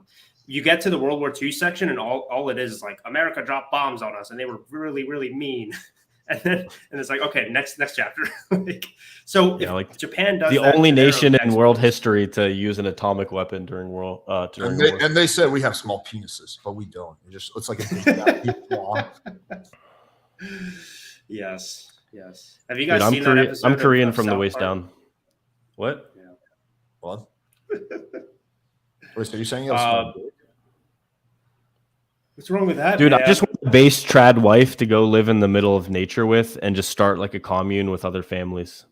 Drop a F in the chat if you guys want to join me on my 1,000 acre commune in North Carolina, and we'll have lots of animals, and we'll also. Oh damn! There's a lot of Fs. But It looks like everybody agrees with you. Even me without realizing. Whoa. Bro, like if all we of just us keep, said F at the same dude, time. we could back up every stupid decision we want by just putting an F in the chat once, and then it posts all of our accounts. The real question is, though, who's going to be the alpha male of this society, Austin? Clearly, probably going to have a fight to the death. Probably Alex's dog. My dog is really alpha, so yeah. Yeah, bro, I've already started it. Are you joining or not? Lord of the Hat. You know what's crazy? I have a friend. He owns like some land out in Montana. It's like a few acres, and it was only like $100,000. Crazy. Like there's certain parts of the U.S. that are just like so cheap. How many acres? I don't remember, but it's a decent amount. Yeah, honestly, 5 acres mom- is my like mom all has you need like- for one person. My What? mom has like 5 or 10 acres, and yeah, her property was like 300,000 or something like that. She Yeah, lives dude, in, and like, 5 to 10 acres is enough to grow food for you and your family. Yeah, especially if you have like animals. Yeah, she has a garden and shit. Yeah, she has like fucking deer and bears on her property. It's actually pretty nuts. But yeah, that's a whole side thing. Yeah, All right. put an F if you want to join my cult. Yeah. Man camp. Yeah, I want to get. The problem with a man camp is the ratio is not that good. Prefer more girls. Dude, imagine a commune with a 2-to-1 ratio, 2.5 to 1 ratio. And the girls have to shave their vaginas. It can't be like hairy motherfuckers. I want to attract the girl with the shaves down below. I do not. We need to have a 10-to-1 ratio. We need to hire Guys. David Bond to figure it out. I'm I cool. feel like even if we have a 10-to-1 ratio, Coach Whitebill still won't be able to get laid. So. Oh my god. At the end of the day, women do have a choice. Yes. Dude, If it was a 10-to-1 ratio, though, we literally wouldn't be able to fuck them all, would we?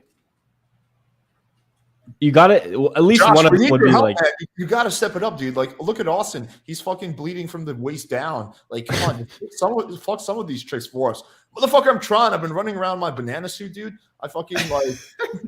They're not having me. God damn. Well, Dude, try harder, dude. be prepared for your Alex playing with fire exposed video, or he's probably just gonna take it out on me and make a Kevin Ray Wilder exposed part 3. Bro, what I've learned is that these exposed videos and having haters doesn't matter at all, right? It just honestly sends traffic to you. I've had I've only had one big exposed video, and I've had like 2 or 3 students from that video. So it's kind of nice in a way. I remember some guy he sent a Rolex to like his biggest hater because the guy sent him so much traffic that he ended up like making so much money off it that he's like, dude, please make another one. That's one of the reasons I stopped making videos about Fresh and Fit. And I encourage people to stop too, because it's like the more people talk about them, but at this point they've already been exposed enough where it's like, what more needs to be said? Like if you still follow them after everything that happened, then that just means that you're gonna follow them no matter what. Yeah, So I it's got like, really why bored. even talk I about got it? really bored with that. I haven't made an exposed video on Yeah, that was the main thing too. I just got bored. A lot of people still say all Kevin talks about is Fresh and Fit. Dude, I haven't made content on them since 2021. Okay. So Yeah, like if you hate someone's YouTube video, the best thing to do is just click off of it. Like, but what most people do is they they hate watch it, they dislike it, and then they leave a comment, which is actually amazing for the algorithm. Yeah, I know. Exactly. I know. Now you can't even downvote things, so you can only like videos anyway. Yo, guys, I think we should call because we've been going for it's almost midnight. We've been going for like 2.5 hours. I'm tired. Last words? Yes, just 3. No. What about you, Kevin? Yeah, well, I've been waiting so long. Ends up, I hope Philion takes up Alex's request to have a conversation. I don't think it helped Alex that you called him I don't know what the hell you called him. He seems like the type to take that shit personally, so I am not a bad dog, okay? Okay, yeah. fair. Like there's no Hey, I'm pumped to do this again next week. I'm pumped that we're doing this again. We skipped like 1 week, and then people thought the world was ending. So it's pretty cool to know that people like our collabs together. So yeah, I think it's good. We had a good turnout. Anyone that brings 2 to 3 girls is allowed in my cult. The problem with letting black people in the cult is that they're gonna have like bigger dicks than us, and then like the girls are gonna want to fuck them. So it's like yes, dick mod, but like the dicks can't be too big, Yo, I was thinking about, we could talk about this next week too, but it's like, I've even made a video about this, right? Your attractiveness as a man, your ability to fuck is basically like your game, your looks, and your like, I guess, career and lifestyle all kind of combined. But one thing that isn't included in that is the situation. Some guys will look at a girl like, why did she fuck with him? Why did she go home with him? Well, that guy put himself in a situation where he was around that girl to begin with, right? Like you can see girls, like really hot girls that end up like marrying like kind of chunky dudes or like weird dudes or whatever. But ultimately he created a connection with that girl because he was around her. So he put himself in a situation or a place, or he went out, or he like met through connections or whatever to get that girl. Does that make sense? So I feel like building a situation or putting yourself in different situations or just getting out of the house and shit like this makes you take advantage of the limitless opportunities that there are to meet girls, right? I don't know if I'm explaining this well. You have to leave your house in order to. You have to leave your house in order to see success in dating. Bro, leave your house. That's What? crazy. That's crazy to talk. All right. House? All right, last thoughts. I do also hope that Phillion takes me up on that debate. He won't, though, but that would be awesome if he did. We'll see what happens. But yeah, thanks everyone for tuning in. We're going to be back next week. Until next time.